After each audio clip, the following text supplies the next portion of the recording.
हाँ जी स्टूडेंट, ਤੁਹਾਡਾ ਸਵਾਗਤ ਹੈਗਾ ਸਾਡੇ ਚੈਨਲ ਹਿਸਟਰੀ ਮਾਸਟਰ ਦੇ ਉੱਪਰ।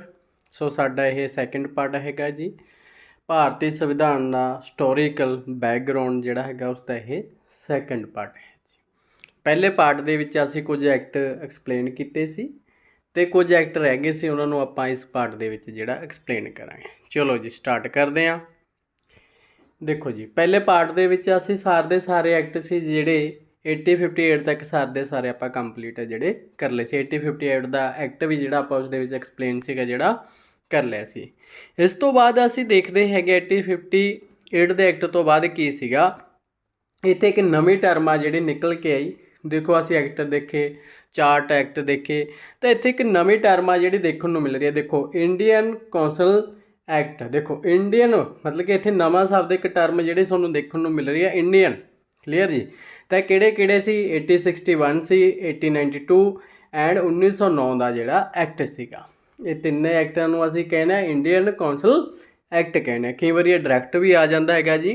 ਕਲੀਅਰ, ਤੁਸੀਂ ਯਾਦ ਰੱਖਣਾ ਹੈਗਾ ਕਿ ਕਿਹੜੇ ਐਕਟ ਨੂੰ ਇੰਡੀਅਨ ਕੌਂਸਲ ਐਕਟ ਆ ਜਿਹੜਾ ਕਿਹਾ ਜਾਂਦਾ ਹੈਗਾ। Clear, okay. ਦੇਖੋ ਇੱਥੇ ਕੀ ਸੀਗਾ ਹੁਣ ਇੰਡੀਅਨ, ਦੇਖੋ ਇੱਕ ਤਰ੍ਹਾਂ ਬਣਨ ਲੱਗ ਗਿਆ ਕਿ ਭਾਰਤੀ ਸੰਵਿਧਾਨ ਜਿਹੜਾ ਸਾਨੂੰ ਕਿਤੇ ਨਾ ਕਿਤੇ ਉਹਦਾ ਹੁਣ ਇੱਕ ਬਣਦਾ ਜਿਹੜਾ ਦਿਖਾਈ ਦੇ ਰਿਹਾ। ਕਲੀਅਰ ਜੀ। ਚਲੋ ਸਟਾਰਟ ਕਰਦੇ ਹਾਂ ਜੀ। ਜਿਸ ਤਰ੍ਹਾਂ ਐਕਟ ਜੋ ਵੀ ਆਏਗਾ 61 ਦਾ 92 ਦਾ ਉੱਦਾਂ ਹੀ ਉਹਨੂੰ ਆਪਾਂ ਐਕਸਪਲੇਨ ਆ ਜਿਹੜਾ ਕਰਦੇ ਜਾਵਾਂਗੇ। ਚਲੋ ਜੀ ਸਟਾਰਟ ਕਰਦੇ ਹਾਂ। ਸਭ ਤੋਂ ਪਹਿਲਾਂ ਸਾਡਾ ਐਕਟ ਹੈਗਾ 8061 ਦਾ 1861 ਦਾ ਜਿਹੜਾ ਐਕਟ ਸੀਗਾ ਉਹਦੇ ਬਾਰੇ ਆਪਾਂ ਗੱਲ ਆ ਜਿਹੜੀ ਕਰਾਂਗੇ ਕਿ ਇਸ ਦੇ ਵਿੱਚ ਹੈ ਕੀ ਸੀਗਾ। ਕਲੀਅਰ ਜੀ। ਦੇਖੋ ਸਭ ਤੋਂ ਪਹਿਲਾਂ ਇੱਥੇ ਹੈ ਕੀ ਸੀਗਾ ਕਿ ਜਿਹੜਾ ਆਪਾਂ ਦੇਖ ਰਹੇ ਹੈਗੇ ਆ ਕਿ ਜਿਹੜਾ ਵਾਇਸਰਾਏ ਸੀਗਾ। ਕਲੀਅਰ ਜੀ। ਤਾਂ ਵਾਇਸਰਾਏ ਦੇ ਨਾਲ ਕੀ ਸੀਗਾ, ਤਿੰਨ ਜਿਹੜੇ ਕੀ ਸੀ 3 ਇੰਡੀਅਨ ਕੀ ਸੀਗੇ ਉਹ ਅਪਾਇੰਟ ਕਰ ਦਿੱਤੇ ਗਏ ਸੀ। ਇਹ ਕਿਸ ਦੇ ਲਈ ਸੀਗਾ? ਜਿਸ ਤਰ੍ਹਾਂ ਕੋਈ ਵੀ ਕਾਨੂੰਨ ਜਿਹੜਾ ਬਣਾਉਣਾ ਹੈਗਾ, ਲਾ ਜਿਹੜਾ ਬਣਾਉਣਾ ਹੈਗਾ, ਉਸ ਦੇ ਲਈ ਕੀ ਹੈਗਾ, ਉਸ ਦੇ ਐਡਵਾਈਸ ਦੇ ਲਈ ਕੀ ਹੈਗਾ, ਉਸ ਦੇ ਵਿੱਚ ਤਿੰਨ ਜਿਹੜੇ ਇੰਡੀਅਨ ਉਹ ਹੋਣਗੇ। ਤਾਂ ਇੱਥੇ ਅਸੀਂ ਦੇਖ ਰਹੇ ਹੋ ਕਿਹੜੇ ਸੀਗੇ। ਦੇਖੋ ਰਾਜਾ ਬਨਾਰਸ ਦਾ ਸੀਗਾ, ਠੀਕ ਆ, ਪਟਿਆਲੇ ਦਾ ਰਾਜਾ ਸੀਗਾ, ਅਤੇ ਸਰ ਦਿਨਕਰ ਰਾਓ ਜਿਹੜੇ ਸੀਗੇ। ਕਲੀਅਰ ਜੀ। ਇਹ ਜਿਹੜੇ ਤਿੰਨ ਵਿਅਕਤੀ ਸੀਗੇ ਪਹਿਲੀ ਵਾਰ ਸਾਨੂੰ ਦੇਖਣ ਨੂੰ ਮਿਲਦੇ ਆ। ਕਲੀਅਰ, ਤਾਂ ਯਾਦ ਰੱਖਿਓ ਪਹਿਲੀ ਵਾਰ ਕੀ ਸੀਗਾ, ਕਾਨੂੰਨ ਬਣਾਉਣ ਦੇ ਲਈ। ਕਲੀਅਰ ਜੀ। ਕਿ ਹਾਂਜੀ ਲਾ ਆਪਾਂ ਬਣਾਉਣਾ ਹੈਗਾ, ਕੋਈ ਸਿਸਟਮ ਬਣਾਉਣਾ ਦਾ, ਉਸ ਦੇ ਵਿੱਚ ਕੀ ਸੀਗਾ ਇੰਡੀਅਨ ਜਿਹੜੇ ਪਹਿਲੀ ਵਾਰ ਇਨਵੋਲਵ ਹੋਏ। ਕਲੀਅਰ, ਤਾਂ ਇਹ ਯਾਦ ਰੱਖਿਓ। ਦੇਖੋ ਤਾਂ ਕਰਕੇ ਇਹਨੂੰ ਇੰਡੀਅਨ ਕੌਂਸਲ ਕਿਹਾ ਜਾਂਦਾ ਹੈਗਾ ਐਕਟ ਨੂੰ, ਕਿਉਂਕਿ ਇਹਦੇ ਵਿੱਚ ਕੀ ਸੀਗਾ ਜਿਹੜੀ ਕੌਂਸਲ ਸੀ ਉਸ ਦੇ ਵਿੱਚ ਇੰਡੀਅਨ ਦਾ ਕੀ ਹੋ ਗਈ ਸੀ, ਪਾਰਟੀਸਪੇਸ਼ਨ ਹੋ ਗਈ ਸੀ। ਕਲੀਅਰ, ਤਾਂ ਕਰਕੇ ਤੁਸੀਂ ਯਾਦ ਰੱਖਣਾ ਹੈਗਾ ਕਿ ਕਿਹੜੇ ਤਿੰਨ ਸੀਗੇ। ਕਲੀਅਰ, ਜਿਹੜੇ ਵਾਇਸਰਾਏ ਦੀ ਕਮੇਟੀ ਦੇ ਵਿੱਚ ਕਹਿ ਲਓ ਜਾਂ ਜਿਹੜੇ ਉਹਨਾਂ ਦੇ ਨਾਲ ਮੈਂਬਰ ਸੀਗੇ ਉਹ ਆਏ ਸੀਗੇ। ਠੀਕ ਹੈ ਜੀ, ਯਾਦ ਰੱਖਿਓ। ਕਈ ਵਾਰੀ ਇਹ ਸਵਾਲ ਬਹੁਤ ਵਾਰ ਰਿਪੀਟ ਆ ਜਿਹੜਾ ਹੋਇਆ ਹੈਗਾ। Clear, okay. ਇੱਥੇ ਪਾਵਰ ਸੀਗੀ ਜਿਹੜੀ ਮਤਲਬ ਕਿ ਉਹਦੇ ਵਿੱਚ ਕੀ ਸੀ, ਇੰਡੀਆ ਨੂੰ ਇਨਵੋਲਵ ਸੀਗਾ ਜਿਹੜਾ ਕੀਤਾ ਗਿਆ ਸੀਗਾ। Clear, okay. ਹੋਰ ਦੇਖਦੇ ਇੱਥੇ ਹੋਰ ਕੀ ਸੀਗਾ। ਦੇਖੋ ਹੋਰ ਅਸੀਂ ਦੇਖ ਰਹੇ ਇੱਥੇ ਕੀ ਸੀਗਾ, ਜਿਸ ਤਰ੍ਹਾਂ ਜਿਹੜੀ ਪਾਵਰ ਸੀਗੀ ਆਪਾਂ ਪਹਿਲਾਂ ਦੇਖਿਆ ਸੀ ਨਾ, ਮਦਰਾਸ ਅਤੇ ਮੁੰਬਈ ਦੀ ਜਿਹੜੀ ਪਾਵਰ ਸੀਗੀ ਉਹ ਪਹਿਲਾਂ ਕਿਸ ਨੂੰ ਦੇ ਦਿੱਤੀ ਸੀਗੀ, ਬੰਗਾਲ ਨੂੰ ਦੇ ਦਿੱਤੀ ਗਈ ਸੀ। ਪਰ ਇੱਥੇ ਕੀ ਸੀਗਾ, ਦੁਬਾਰਾ ਤੋਂ ਫਿਰ ਉਹਨਾਂ ਦੀ ਪਾਵਰ ਆ ਜਿਹੜੀ ਉਹਨਾਂ ਨੂੰ ਵਾਪਸ ਕਰ ਦਿੱਤੀ ਗਈ ਸੀ। ਕਲੀਅਰ, ਜਿਹਨੂੰ ਅਸੀਂ ਕੀ ਕਹਿੰਦੇ ਆ ਡੀਸੈਂਟਰਲਾਈਜੇਸ਼ਨ ਜਿਹਨੂੰ ਅਸੀਂ ਕਹਿੰਦੇ ਹੈਗੇ। ਇੱਥੇ ਕੀ ਸੀਗਾ ਕਿ ਦੁਬਾਰਾ ਤੋਂ ਹਰ ਕਿਸੇ ਨੂੰ ਜਿਹਦੇ ਵਿੱਚ ਪਾਵਰ ਹੋਊਗੀ। ਜੇ ਸੈਂਟਰਲਾਈਜੇਸ਼ਨ ਹੁੰਦਾ ਜਿੱਥੋਂ ਸੈਂਟਰ ਤੋਂ ਸਾਰੀ ਪਾਵਰ ਓਪਰੇਟ ਹੁੰਦੀ ਆ, ਡੀਸੈਂਟਰਲਾਈਜੇਸ਼ਨ ਹੁੰਦਾ ਹੈਗਾ ਜਿੱਥੇ ਹਰ ਕੋਈ, ਜਿਵੇਂ ਮੰਨ ਕੇ ਚਲੋ ਸਟੇਟ ਆ, ਜਿਵੇਂ ਪੰਜਾਬ ਸਟੇਟ ਆ, ਹਰਿਆਣਾ ਸਟੇਟ ਆ, ਉਹ ਆਪਦੀ ਪਾਵਰ ਨੂੰ ਉੱਦਾਂ ਯੂਜ ਕਰ ਸਕਣਗੇ। ਕਲੀਅਰ ਜੀ। ਤਾਂ ਕਰਕੇ ਕੀ ਸੀਗਾ ਇਹਨਾਂ ਨੂੰ ਕੀ ਸੀਗਾ, ਵਿਧਾਨ ਸਭਾ ਬਣਾਉਣ ਦੀ ਜਿਹੜੀ ਪਾਵਰ ਸੀਗੀ ਇਹਨਾਂ ਨੂੰ, ਮਤਲਬ ਕਿ ਜਿਹੜੀ ਇਹਨਾਂ ਦਾ ਪਾਸ ਪਹਿਲਾਂ ਪਾਵਰ ਸੀਗੀ ਉਹ ਪਾਵਰ ਸੀ ਜਿਹੜੀ ਇਹਨਾਂ ਨੂੰ ਵਾਪਸ ਉਹ ਦੇ ਦਿੱਤੀ ਗਈ ਸੀ ਇਸ ਐਕਟ ਦੇ ਅਧੀਨ। ਅਤੇ ਤੁਸੀਂ ਦੱਸਣਾ ਹੈਗਾ ਕਿ ਕਿਸ ਐਕਟ ਦੇ ਅਧੀਨ ਇਹਨਾਂ ਤੋਂ ਪਾਵਰ ਆ ਜਿਹੜੀ ਇਹ ਲਈ ਗਈ ਸੀ, ਜਾਂ ਇਹਨਾਂ ਨੂੰ ਮਰਜ ਕਰ ਦਿੱਤਾ ਗਿਆ ਸੀ ਬੰਗਾਲ ਦੇ ਵਿੱਚ। ਜੇਕਰ ਪਤਾ ਹੈ ਤਾਂ ਕਮੈਂਟ ਕਰੋ ਜੀ। ਕਲੀਅਰ, ਚਲੋ ਅੱਗੇ ਦੇਖਦੇ ਹਾਂ। ਤਾਂ ਇੱਥੇ ਸਾਨੂੰ ਕੁਝ ਵਿਧਾਨ ਪ੍ਰੀਸ਼ਦ, ਠੀਕ ਹੈ ਜੀ, ਕੌਂਸਲ ਜਿਹੜੀਆਂ ਸਾਨੂੰ ਦੇਖਣ ਨੂੰ ਮਿਲੀਆਂ। ਤਿੰਨ ਜਿਹੜੀਆਂ ਕੌਂਸਲ ਸੀਗੀਆਂ ਇੱਥੇ ਬਣੀਆਂ ਸੀਗੀਆਂ। ਕਲੀਅਰ, ਯਾਦ ਰੱਖਿਓ ਕਈ ਵਾਰੀ ਇਹ ਡਾਇਰੈਕਟ ਸਵਾਲ ਆ ਜਿਹੜਾ ਆਇਆ ਹੈ। ਕਲੀਅਰ, ਤਾਂ ਇੱਥੇ ਕੀ ਸੀਗਾ, ਦੇਖੋ ਬੰਗਾਲ ਜਿਹੜਾ 8062 ਦੇ ਵਿੱਚ ਬਣਿਆ। ਕਲੀਅਰ ਜੀ। ਨਾਰਥ ਵੈਸਟਰਨ ਜਿਹੜੀ ਪ੍ਰੋਵਿੰਸ ਸੀਗੀ 1866 ਦੇ ਵਿੱਚ ਇਹ ਬਣ ਕੇ ਆਈ। ਉਸ ਤੋਂ ਬਾਅਦ ਪੰਜਾਬ 97 ਦੇ ਵਿੱਚ। ਕਲੀਅਰ, ਤਾਂ ਯਾਦ ਰੱਖਿਓ ਬਹੁਤ ਵਾਰ ਇਹ ਸਵਾਲ ਆ ਜਿਹੜਾ ਰਿਪੀਟ ਆ ਉਹ ਹੋਇਆ ਹੈ। ਕਲੀਅਰ, ਤਾਂ ਯਾਦ ਰੱਖਿਓ ਕਿਉਂਕਿ ਕਈ ਵਾਰੀ ਆ ਜਾਂਦਾ ਕਿ ਜਿਹੜੀਆਂ ਵਿਧਾਨ ਸਭਾ ਸੀਗੀਆਂ किस एक्ट के अधीन, देखो 8061 के एक्ट के अधीन है, किहड़े किहड़े ईयर दे विच होईयां। क्लीयर, ये जरूर याद रखना, पंजाब नूं भी लैके सवाल जिहड़ा बहुत बार इत्थे आया है। क्लीयर जी, याद रखियो।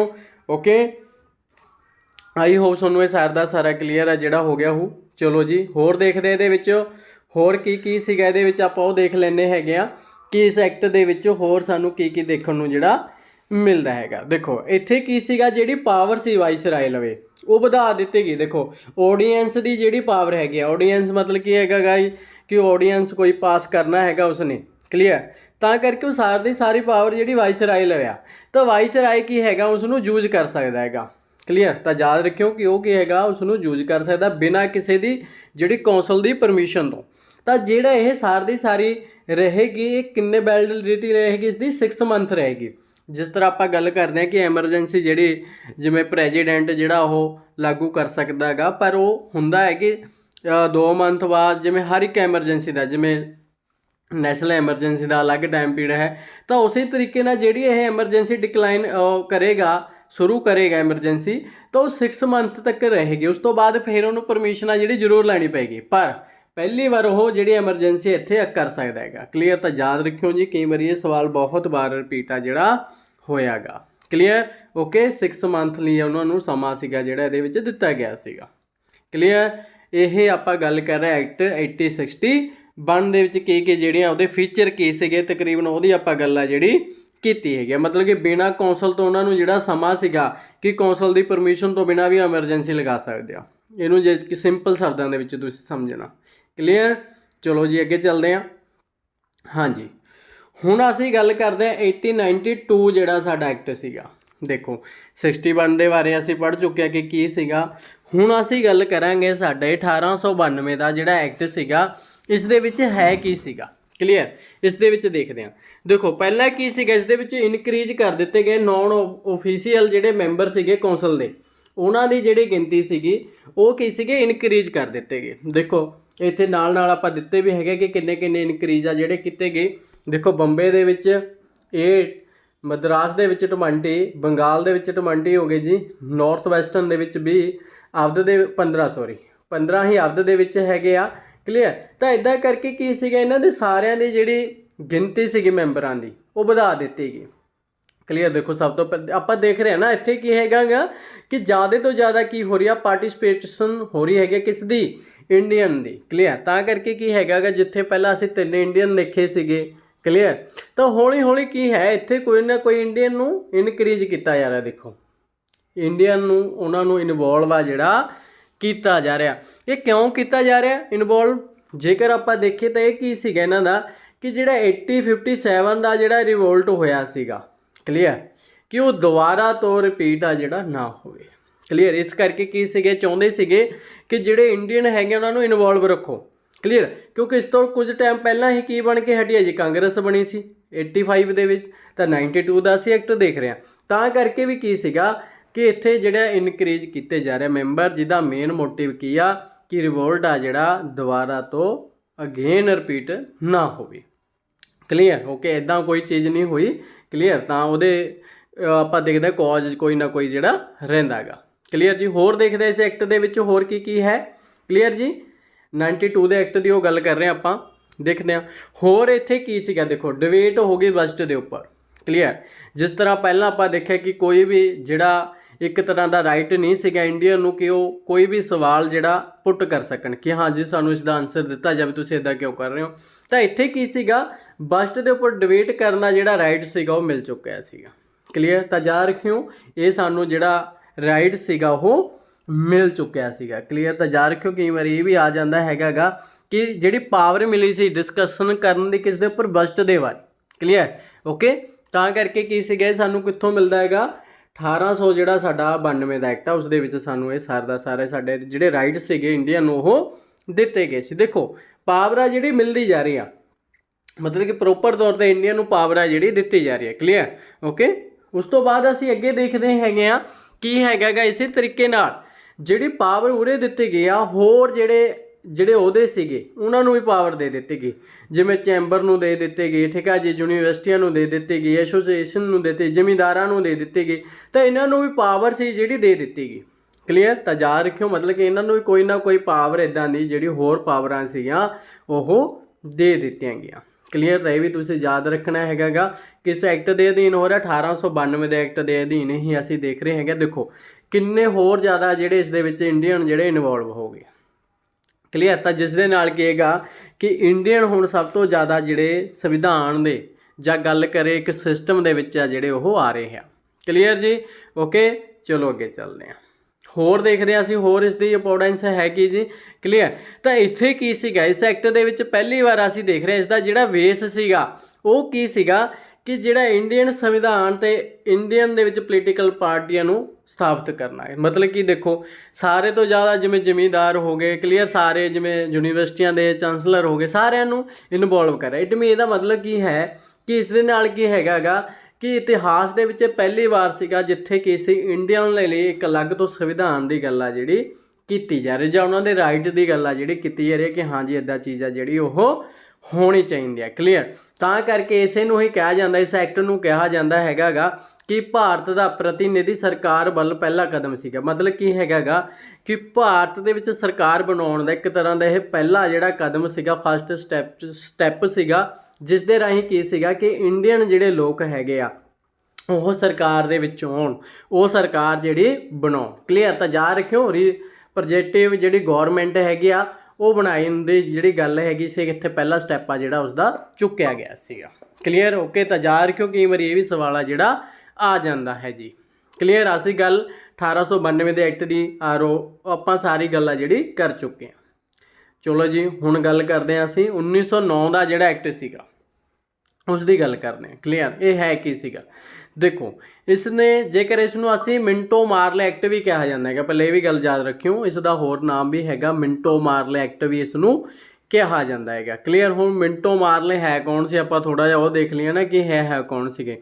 ਦੇਖੋ ਜਿਹੜਾ ਵਾਇਸਰਾਏ ਸੀਗਾ ਉਹ ਮਿੰਟੋ ਸੀਗਾ ਤੇ ਮਾਰਲੇ ਜਿਹੜਾ ਸੀਗਾ ਉਹ ਜਿਵੇਂ ਸੈਕਟਰੀ ਦੀ ਆਪਾਂ ਗੱਲ ਕੀਤੀ ਸੀ 1858 ਦੇ ਵਿੱਚ ਇੱਕ ਨਵੇਂ ਜਿਹੜਾ ਟਰਮ ਪੈਦਾ ਹੋਈ ਸੀ ਤਾਂ ਉਹ ਸੀਗਾ ਤੇ ਦੋਨਾਂ ਦੇ ਦੁਆਰਾ ਕੀ ਸੀ ਕੁਝ ਰਿਫੋਰਮਸ ਜਿਹੜੇ ਲਿਆਂਦੇ ਗਏ। ਕਲੀਅਰ।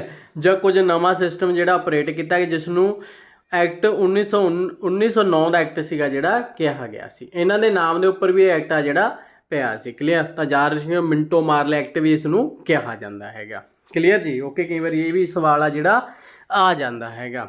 ਕਲੀਅਰ। ਤਾਂ ਇੱਥੇ ਕੀ ਸੀਗਾ ਇੱਥੇ ਅਸੀਂ ਦੇਖ ਰਹੇ ਹੈਗੇ ਆ ਕਿ ਜਿਹੜਾ ਸਾਈਜ਼ ਸੀਗਾ ਉਹ ਇਨਕਰੀਜ਼ ਕਰ ਦਿੱਤਾ ਗਿਆ ਵਿਧਾਨ ਸਭਾ ਦਾ। ਜੇ ਬੇਸ਼ੱਕ ਉਹ ਅਸੀਂ ਸਟੇਟ ਲੈਵਲ 'ਤੇ ਦੇਖ ਲਈਏ ਪ੍ਰੋਵਿੰਸ਼ਲ 'ਤੇ ਦੇਖ ਲਈਏ।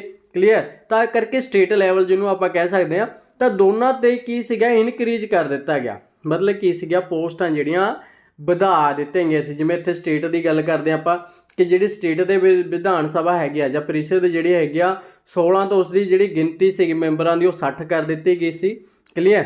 ਓਕੇ। ਤਾਂ ਅਸੀਂ ਦੇਖਦੇ ਤੇ ਸੈਕਿੰਡ ਅਸੀਂ ਦੇਖਦੇ ਹੈਗੇ ਆ ਕਿ ਜਿਹੜਾ ਪ੍ਰੋਵਿੰਸ ਦੇ ਵਿੱਚ ਹੈਗਾ ਉਹਦੇ ਵਿੱਚ ਕੋਈ ਐਗਜ਼ੈਕਟ ਨਹੀਂ ਸੀਗਾ ਕਿ ਕਿੰਨੇ ਹੋ ਸਕਦੇ ਪਰ ਇਨਕਰੀਜ਼ ਉੱਥੇ ਵੀ ਜਿਹੜੀਆਂ ਹੋਈਆਂ ਸੀਗੀਆਂ। ਕਲੀਅਰ। ਤੇ ਇਹ ਵੀ ਤੁਸੀਂ ਯਾਦ ਰੱਖਣਾ ਹੈਗਾ ਗਾ 1909 ਦੇ ਐਕਟ ਦੀ ਆਪਾਂ ਗੱਲ ਆ ਜਿਹੜੀ ਕਰ ਰਹੇ ਹੈਗੇ ਆ। ਹੋਰ ਦੇਖਦੇ ਹਾਂ ਇਹਦੇ ਵਿੱਚ ਹੋਰ ਕੀ ਹੈ।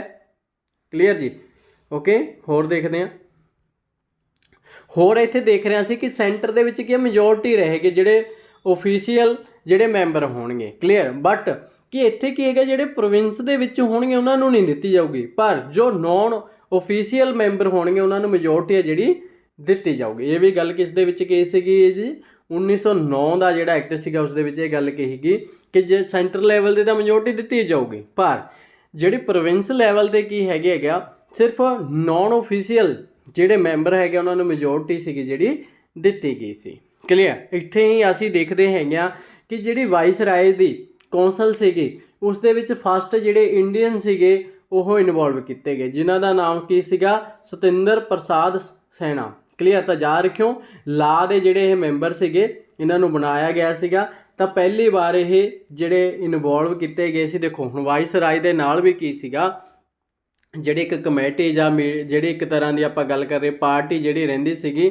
ਜਾਂ ਕੌਂਸਲ ਜਿਹੜੀ ਹੁੰਦੀ ਸੀ ਤਾਂ ਉਸ ਦੇ ਵਿੱਚ ਵੀ ਕੀ ਸੀਗੇ ਜਿਹੜੇ ਇਹ ਫਸਟ ਇੰਡੀਅਨ ਉਸ ਦੇ ਵਿੱਚ ਇਨਵੋਲਵ ਸੀਗੇ ਜਿਹੜੇ ਹੋ ਗਏ ਸੀਗੇ। ਕਲੀਅਰ। ਤਾਂ ਆਪਾਂ ਦੇਖ ਰਹੇ ਹਾਂ ਨਾ ਕਿ ਇੰਡੀਅਨ ਕਿੱਥੋਂ ਤੱਕ ਦੇਖੋ ਵਾਇਸਰਾਏ ਦੇ ਨਾਲ ਵੀ ਜਿਹੜਾ ਇੱਕ ਇੰਡੀਅਨ ਇੱਥੇ ਸਾਨੂੰ ਦੇਖਣ ਨੂੰ ਮਿਲਦਾ ਹੈਗਾ।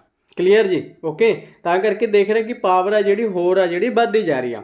ਤਾਂ ਹੋਰ ਦੇਖਦੇ ਇੱਥੇ 2 ਇੰਡੀਅਨ ਨੂੰ ਜਿਹੜੇ ਨੋਮੀਨੇਟ ਕੀਤੇ ਜਾਣਗੇ ਸੈਕਟਰੀਏਟ ਦੇ ਦੁਆਰਾ, ਠੀਕ ਹੈ, ਜਿਹੜੇ ਸੈਕਟਰੀ ਆਫ ਸਟੇਟ ਦੀ ਆਪਾਂ ਗੱਲ ਕਰਦੇ ਸੀ ਉਹਦੇ ਦੁਆਰਾ ਵੀ 2 ਇੰਡੀਅਨ ਜਿਹੜੇ ਅਪਾਇੰਟ ਕੀਤੇ ਜਾਣਗੇ। ਕਲੀਅਰ। ਤਾਂ ਇੱਥੇ ਅਸੀਂ 3 ਜਿਹੜੇ ਮੈਂਬਰ ਉਹ ਡਾਇਰੈਕਟ ਹੋ ਗਏ। ਕਿਸ ਦੇ ਵਿੱਚ ਅਸੀਂ ਦੇਖ ਰਹੇ ਹਾਂ ਜਿਹੜਾ ਵਾਈਸ ਰਾਏ ਸੀਗਾ ਉਸਦੀ ਜਿਹੜੀ ਕੌਂਸਲ ਦੇ ਵਿੱਚ ਦੇਖੋ ਉੱਪਰ ਹੋ ਗਿਆ, ਤੇ ਸੈਕੰਡ 2 ਜਿਹੜੇ ਮੈਂਬਰ ਹੈਗੇ ਸੈਕਟਰੀ ਦੇ ਦੁਆਰਾ ਜਿਹੜੇ ਉਹ ਨੋਮੀਨੇਟ ਆ ਉਹ ਕੀਤੇ ਜਾਣਗੇ। ਕਲੀਅਰ ਜੀ। ਓਕੇ, ਹੋਰ ਦੇਖਦੇ ਇਸ ਐਕਟ ਦੇ ਵਿੱਚ ਹੋਰ ਕੀ ਹੈ। ਦੇਖੋ ਇੱਥੇ ਕੀ ਸੀਗਾ, ਸਪਰੇਟ ਜਿਹੜਾ ਕੇਸ ਸੀਗਾ ਇੱਕ ਤਰ੍ਹਾਂ ਦਾ ਜਿਵੇਂ ਇਲੈਕਸ਼ਨ ਕਰਨ ਦਾ ਸਾਨੂੰ ਮੁੱਦਾ ਜਿਹੜਾ ਇੱਥੇ ਨਿਕਲ ਕੇ ਆਇਆ ਸੀ। ਕਿਉਂਕਿ ਇੱਥੇ ਕੀ ਸੀਗਾ, ਪਹਿਲੀ ਵਾਰ ਇਹਨਾਂ ਨੇ ਕੀ ਕਰਿਆ ਕਿ ਜਿਹੜੇ ਮੁਸਲਿਮ ਮੈਂਬਰ ਹੈਗੇ ਆ ਉਹ ਸਿਰਫ ਮੁਸਲਿਮ ਨੂੰ ਹੀ ਵੋਟ ਦੇਣਗੇ। ਕਲੀਅਰ। ਤਾਂ ਜਾ ਰੱਖਿਓ ਇਹਨਾਂ ਦੇ ਦੁਆਰਾ ਇਹ ਸਿਸਟਮ ਸੀਗਾ ਜਿਹੜਾ ਲਿਆਂਦਾ ਗਿਆ, ਜਿਸ ਨੂੰ ਪਹਿਲੀ ਵਾਰ ਇੱਥੇ ਅਸੀਂ ਦੇਖ ਰਹੇ ਹਾਂ ਡਿਵਾਈਡ ਐਂਡ ਰੂਲ ਦੀ ਜਿਹੜੀ ਪੋਲਿਸੀ ਸੀਗੀ ਇੰਡੀਆ ਨੂੰ ਕਰਨ ਦੀ, ਤਾਂ ਇੱਥੇ ਪਹਿਲੀ ਵਾਰ ਅਪਲਾਈ ਹੁੰਦੀ ਸਾਨੂੰ ਦਿਖਦੀ ਹੈਗੀ ਆ। ਤਾਂ ਕਰਕੇ ਲਾਰਡ ਮਿੰਟੋ ਨੂੰ, ਕਲੀਅਰ, ਤਾਂ ਜਾ ਰੱਖਿਓ ਇਸ ਦਾ ਫਾਦਰ ਆ ਜਿਹੜਾ ਕਿਹਾ ਜਾਂਦਾ ਹੈਗਾ ਕਿ ਜਿਹੜਾ ਕਮਿਊਨਲ ਇਲੈਕਟੋਰੇਟ ਸੀਗਾ। ਕਲੀਅਰ। ਮਤਲਬ ਕੀ ਹੈਗਾ ਗਾ, ਜਿਸ ਦੇ ਵਿੱਚ ਕੀ ਹੈਗਾ ਗਾ ਕਿ ਜਿਸ ਤਰ੍ਹਾਂ ਸੰਪਰਦਾਇ ਹੁੰਦਾ ਹੈਗਾ, ਜਿਸ ਤਰ੍ਹਾਂ ਅਲੱਗ-ਅਲੱਗ ਜਿਹੜੀਆਂ ਜਾਤੀਆਂ ਹੈਗੀਆਂ ਨੇ ਉਹਨਾਂ ਨੂੰ ਵੋਟ ਦਾ ਜਿਹੜਾ ਰਾਈਟ ਹੈਗਾ ਉਹ ਦੇ ਦੇਣਾ। ਕਲੀਅਰ। ਤਾਂ ਕਰਕੇ ਇਸ ਦੇ ਦੁਆਰਾ ਜਿਹੜਾ ਇਹ ਕਦਮ ਸੀਗਾ ਉਹ ਚੁੱਕਿਆ ਗਿਆ ਸੀ, ਜਿੱਥੇ ਅਸੀਂ ਦੇਖ ਰਹੇ ਹੈਗੇ ਪਹਿਲੀ ਵਾਰ ਕੀ ਸੀਗਾ ਕਿ ਜਿਹੜੇ ਮੁਸਲਿਮ ਲੋਕ ਨੇ ਉਹਨਾਂ ਨੂੰ ਰਾਈਟ ਦਿੱਤਾ ਗਿਆ, ਸਿਰਫ ਉਹ ਮੁਸਲਿਮ ਨੂੰ ਹੀ ਕੀ ਕਰਨਗੇ, ਵੋਟ ਕਰਨਗੇ। ਕਲੀਅਰ। ਤਾਂ ਇਹ ਰਾਈਟ ਕਿਹਨਾਂ ਨੂੰ ਦਿੱਤਾ ਗਿਆ, ਮੁਸਲਿਮ ਨੂੰ ਦਿੱਤਾ ਗਿਆ ਸੀ ਉਰੇ। ਕਲੀਅਰ। ਤਾਂ divide and rule the policy ਸਾਨੂੰ ਇੱਥੇ ਕਲੀਅਰ ਵਿਖਾਈ ਜਿਹੜੀ ਦੇ ਰਹੀ ਹੈਗੀ ਆ। ਕਲੀਅਰ ਜੀ। ਓਕੇ, ਹੋਰ ਦੇਖਦੇ ਹਾਂ ਹੋਰ ਕੀ ਸੀਗਾ ਇੱਥੇ। ਦੇਖੋ ਦੁਬਾਰਾ ਤੋਂ ਫਿਰ ਅਸੀਂ ਉਹੀ ਗੱਲ ਕਰਦੇ ਹਾਂ ਕਿ ਜਿਹੜੇ ਇਹ ਸੀਗੇ, ਠੀਕ ਹੈ, ਯੂਨੀਵਰਸਿਟੀ ਦੇ ਜ਼ਿਮੀਂਦਾਰ ਹੋ ਗਏ, ਚੈਂਬਰ ਆਫ ਹੋਵੇ, ਇਹਨਾਂ ਨੂੰ ਦੁਬਾਰਾ ਤੋਂ ਫਿਰ ਇਹਨਾਂ ਦੇ ਵਿੱਚ ਕੁਝ ਨਾ ਕੁਝ ਪਾਵਰ ਆ ਜਿਹੜੀ ਇਹਨਾਂ ਦੀ ਇਨਕਰੀਜ਼ ਆ ਉਹ ਕਰ ਦਿੱਤੀ ਗਈ ਸੀਗੀ। ਜੇਕਰ ਹੋਰ ਅਸੀਂ ਇਸ ਦੇ ਵਿੱਚ ਦੇਖਦੇ ਹਾਂ ਕਿ ਹੋਰ ਕੀ ਸੀਗਾ, ਤਾਂ ਇਸ ਦੇ ਵਿੱਚ ਕੀ ਸੀਗਾ, ਜਿਹੜੇ ਸਵਾਲ ਦੀ ਅਸੀਂ ਡਿਬੇਟ ਦੀ ਗੱਲ ਕੀਤੀ ਸੀ ਉੱਪਰ, ਠੀਕ ਆ, 1909 ਦੇ ਵਿੱਚ ਉਸ ਤੋਂ ਪਹਿਲਾਂ ਆਪਾਂ ਦੇਖਿਆ 92 ਦੇ ਵਿੱਚ 1892 ਦੇ ਵਿੱਚ, ਤਾਂ ਉੱਥੇ ਕੀ ਸੀਗਾ, ਸਿਰਫ ਇੱਕ ਹੀ ਸਵਾਲ ਜਿਹੜਾ ਕਰ ਸਕਦੇ ਸੀਗੇ, ਪਰ ਉਸਦਾ ਆਨਸਰ ਉਹ ਦੇ ਸਕਦੇ ਆ ਜਾਂ ਨਹੀਂ ਦੇ ਸਕਦੇ, ਉਸ ਤੋਂ ਬਾਅਦ ਉੱਤੇ ਡੀਪ ਦੇ ਵਿੱਚ ਨਹੀਂ ਕਰ ਸਕਦੇ। ਪਰ ਇੱਥੇ ਕੀ ਸੀਗਾ, ਸਪਲੀਮੈਂਟਰੀ ਜਿਹੜੇ ਸਵਾਲ ਸੀਗੇ, ਮਤਲਬ ਕਿ ਡੀਪ ਦੇ ਵਿੱਚ ਵੀ ਉਹ ਗੱਲ ਕਰ ਸਕਦੇ ਕਿ ਹਾਂਜੀ ਦੋਸਤੋ ਕਿੱਦਾਂ ਤੁਸੀਂ ਅਪਲਾਈ ਕਰੋਗੇ, ਕਿੱਦਾਂ, ਮਤਲਬ ਇੱਕ ਤਰ੍ਹਾਂ ਦੀ ਫੁੱਲ ਡਿਬੇਟ ਜਿਹਨੂੰ ਆਪਾਂ ਕਹਿ ਦਿੰਦੇ ਹਾਂ, ਤਾਂ ਉਹ ਇੱਥੇ ਸਾਨੂੰ ਦੇਖਣ ਨੂੰ ਮਿਲਿਆ ਸੀਗਾ। ਕਲੀਅਰ। ਤਾਂ 1909 ਦੇ ਐਕਟ ਦੇ ਵਿੱਚ ਇਹ ਚੀਜ਼ ਸੀ ਜਿਹੜੀ ਦਿੱਤੀ ਗਈ ਸੀ। ਕਲੀਅਰ। ਤੁਸੀਂ ਯਾਦ ਰੱਖਣਾ ਇਸ ਦੇ ਵਿੱਚ ਮੁਸਲਿਮ ਨੂੰ, ਅਤੇ ਇਸ ਦੇ ਵਿੱਚ ਜਿਹੜੇ ਕੌਂਸਲ ਦੇ ਮੈਂਬਰ ਸੀ ਉਹ ਇਨਕਰੇਜ ਕਰ ਦਿੱਤੇ ਗਏ ਸੀਗੇ। ਕਲੀਅਰ। ਉਸ ਤੋਂ ਇਲਾਵਾ ਜਿਹੜੇ ਸਵਾਲ ਸੀਗੇ ਜਾਂ ਡਿਬੇਟ ਜਿਹੜੀ ਸੀਗੀ ਉਹ ਥੋੜ੍ਹੀ ਜਿਹੀ ਵਧਾ ਦਿੱਤੀ ਗਈ ਸੀ ਇੱਥੇ। ਕਲੀਅਰ ਜੀ। ਓਕੇ, ਚਲੋ ਅੱਗੇ ਦੇਖਦੇ ਹਾਂ। ਅੱਗੇ ਅਸੀਂ ਦੇਖਦੇ ਹਾਂ ਗੌਰਮੈਂਟ ਆਫ ਇੰਡੀਆ। ਦੇਖੋ ਇਹ ਸ਼ਬਦ ਤੁਹਾਨੂੰ ਦੇਖਣ ਨੂੰ ਹੁਣ ਤੱਕ ਆਪਾਂ ਇਹ ਸ਼ਬਦ ਨਹੀਂ ਦੇਖਿਆ ਸੀ। ਦੇਖੋ ਗੌਰਮੈਂਟ ਆਫ ਇੰਡੀਆ ਮਤਲਬ ਕਿ ਇੰਡੀਆ ਦੀ ਗੌਰਮੈਂਟ। ਕਲੀਅਰ ਜੀ। ਦੇਖੋ ਟਰਮਾਂ ਜਿਹੜੀ ਹੁਣ ਨਿਕਲਦੀ ਆ ਰਹੀ ਕਿਤੇ ਦੇ ਕਿਤੇ ਸਰਕਾਰ ਜਿਹੜੀ ਹੈਗੀ ਆ, ਜਾਂ ਜਿਹੜਾ ਸਾਨੂੰ ਇੱਕ ਸ਼ਬਦ ਚਾਹੀਦਾ ਸੀਗਾ ਉਹ ਦਿਖ ਰਿਹਾ। ਦੇਖੋ ਗੌਰਮੈਂਟ ਆਫ ਇੰਡੀਆ 1919। ਕਲੀਅਰ। ਦੇਖੋ ਇਸ ਕਰਕੇ ਇਸ ਐਕਟ ਨੂੰ ਬਹੁਤ ਜ਼ਿਆਦਾ ਕਿਹਾ ਜਾਂਦਾ ਕਿ ਲੋਕ ਭਲਾਈ ਦੇ ਲਈ ਜਾਂ ਇੰਡੀਅਨ ਦੇ ਲਈ ਇਹ ਐਕਟ ਜਿਹੜਾ ਬਹੁਤ ਵਧੀਆ ਸੀ, ਕਿਉਂਕਿ ਇਸ ਦੇ ਵਿੱਚ ਅਸੀਂ ਸਭ ਤੋਂ ਪਹਿਲਾਂ ਦੇਖ ਰਹੇ ਇਸ ਦੇ ਜਿਹੜਾ ਨਾਮ ਹੈਗਾ ਗੌਰਮੈਂਟ ਆਫ ਇੰਡੀਆ, ਮਤਲਬ ਕਿ ਇੰਡੀਆ ਦੀ ਗੌਰਮੈਂਟ ਦੇ ਬਾਰੇ ਇੱਥੇ ਗੱਲ ਆ ਜਿਹੜੀ ਕੀਤੀ ਗਈ ਹੈਗੀ। ਪਹਿਲਾਂ ਤਾਂ ਅਸੀਂ ਨਾਮ ਤੋਂ ਹੀ ਦੇਖ ਲਿਆ। ਕਲੀਅਰ ਜੀ। ਚਲੋ ਦੇਖਦੇ ਹੈ ਕੀ ਸੀਗਾ ਇਸ ਐਕਟ ਦੀ। ਜੇਕਰ ਗੱਲ ਕਰਦੇ ਹੈਗੇ ਆ ਇਸ ਨੂੰ, ਜੇਕਰ ਅਸੀਂ ਗੱਲ ਕਰੀਏ ਕਿ ਹਾਂਜੀ ਕਦੋਂ ਇਹਨੂੰ ਪਹਿਲੀ ਵਾਰ ਪਾਰਿਤ ਕੀਤਾ ਗਿਆ ਜਾਂ ਪਹਿਲੀ ਵਾਰ ਇਸ ਦਾ ਪ੍ਰਸਤਾਵ ਰੱਖਿਆ ਗਿਆ ਸੀ, ਤਾਂ ਯਾਦ ਰੱਖਿਓ 20 ਅਗਸਤ 1917 ਨੂੰ ਜਿਹੜਾ ਪਹਿਲੀ ਵਾਰ ਗੱਲ ਕਰੀਏ ਕਿ ਇਸ ਪਾਲਿਸੀ 'ਤੇ ਚਰਚਾ ਕੀਤੀ ਕਿ ਹਾਂਜੀ ਇਸ ਨੂੰ ਕਰਾਂਗੇ। ਉਸ ਤੋਂ ਬਾਅਦ ਇਸ ਨੂੰ ਜਿਹੜਾ ਪਾਸ ਕਰ ਦਿੱਤਾ ਗਿਆ ਸੀਗਾ ਉਹ 8 ਜੁਲਾਈ 1918 ਨੂੰ ਕਰ ਦਿੱਤਾ ਗਿਆ ਸੀ।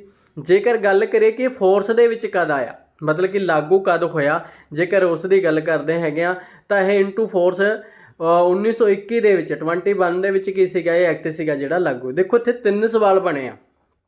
ਪਹਿਲਾ ਸਵਾਲ ਹੈਗਾ ਕਿ ਪਹਿਲੀ ਵਾਰ ਕਦੋਂ ਉਹਦਾ ਇੱਕ ਤਰ੍ਹਾਂ ਪ੍ਰਸਤਾਵ ਜਿਹੜਾ ਰੱਖਿਆ ਗਿਆ, ਫਿਰ ਉਹ ਕਦੋਂ ਪਾਸ ਕੀਤਾ ਗਿਆ ਜਾਂ ਘੋਸ਼ਣਾ ਉਹਦੀ ਅਨਾਉਂਸਮੈਂਟ ਕੀਤੀ ਗਈ, ਅਸੀਂ ਅਨਾਉਂਸਮੈਂਟ ਦੀ ਗੱਲ ਕਰ ਸਕਦੇ ਹਾਂ। ਫਿਰ ਉਹ ਫੋਰਸ ਦੇ ਵਿੱਚ ਕਦ ਆਇਆ। ਤਾਂ ਕਰਕੇ ਤਿੰਨੋਂ ਦੇ ਤਿੰਨੋਂ ਤੁਸੀਂ ਯਾਦ ਰੱਖਣੇ ਹੈਗੇ ਆ। ਕਲੀਅਰ ਜੀ। ਕਿ ਪਾਰਿਤ ਕਦ ਕੀਤਾ ਗਿਆ ਪ੍ਰਸਤਾਵ, ਅਤੇ ਉਸ ਤੋਂ ਬਾਅਦ ਅਨਾਉਂਸਮੈਂਟ ਕਦ ਹੋਈ, ਅਤੇ ਫੋਰਸ ਦੇ ਵਿੱਚ ਕਦ ਆਇਆ ਉਹ। ਕਲੀਅਰ। ਇਹ ਜ਼ਰੂਰ ਯਾਦ ਰੱਖਣਾ, ਇੱਥੋਂ ਬਹੁਤ ਵਾਰ ਸਵਾਲ ਆ ਜਿਹੜਾ ਆਉਂਦਾ ਗਾ। ਕਲੀਅਰ। ਥੋੜ੍ਹਾ ਜਿਹਾ ਹੋਰ ਦੇਖ ਲੈਂਦੇ ਹਾਂ। ਇਸ ਦਾ ਜਿਹੜਾ ਨਾਮ ਹੈਗਾ ਚੈਮਸ ਫੋਨ। ਕਲੀਅਰ। ਤਾਂ ਯਾਦ ਰੱਖਿਓ ਮੌਂਟੈਗੂ ਚੈਮਸ ਫੋਂਡ ਦੇ ਰਿਫੋਰਮਸ ਆ ਜਿਹੜਾ ਇਸ ਦੇ ਨਾਮ ਨਾਲ ਇਸ ਨੂੰ ਜਾਣਿਆ ਜਾਂਦਾ ਹੈਗਾ। ਦੇਖੋ ਫਿਰ ਉਹੀ ਗੱਲ ਜਿਹੜੀ ਆ ਗਈ, ਜਿਸ ਤਰ੍ਹਾਂ ਉੱਪਰ ਜਿਹੜੇ ਦੋ ਵਿਅਕਤੀ ਸੀਗੇ ਸਾਨੂੰ ਦੇਖਣ ਨੂੰ ਮਿੰਟੋ ਐਂਡ ਮਾਰਲੀ, ਤਾਂ ਉਸੇ ਹੀ ਤਰੀਕੇ ਨਾਲ ਇੱਥੇ ਦੋ ਵਿਅਕਤੀ ਹੈਗੇ ਆ। ਕਲੀਅਰ, ਇੱਕ ਤਾਂ ਕੀ ਹੈਗਾ ਗਾ ਵਾਇਸਰਾਏ ਜਿਹਨੂੰ ਆਪਾਂ ਕਹਿ ਰਹੇ, ਅਤੇ ਨਾਲ ਕੌਣ ਹੈਗਾ ਸੈਕਟਰੀ ਹੈਗਾ ਗਾ। ਕਲੀਅਰ, ਤਾਂ ਦੋਨਾਂ ਦੇ ਨਾਮਾਂ ਨੂੰ ਮਿਲ ਕੇ ਜਿਹੜਾ ਇਹਦਾ ਨਾਮ ਆ ਜਿਹੜਾ ਉਹ ਰੱਖਿਆ ਗਿਆ ਸੀਗਾ। ਕਲੀਅਰ ਜੀ।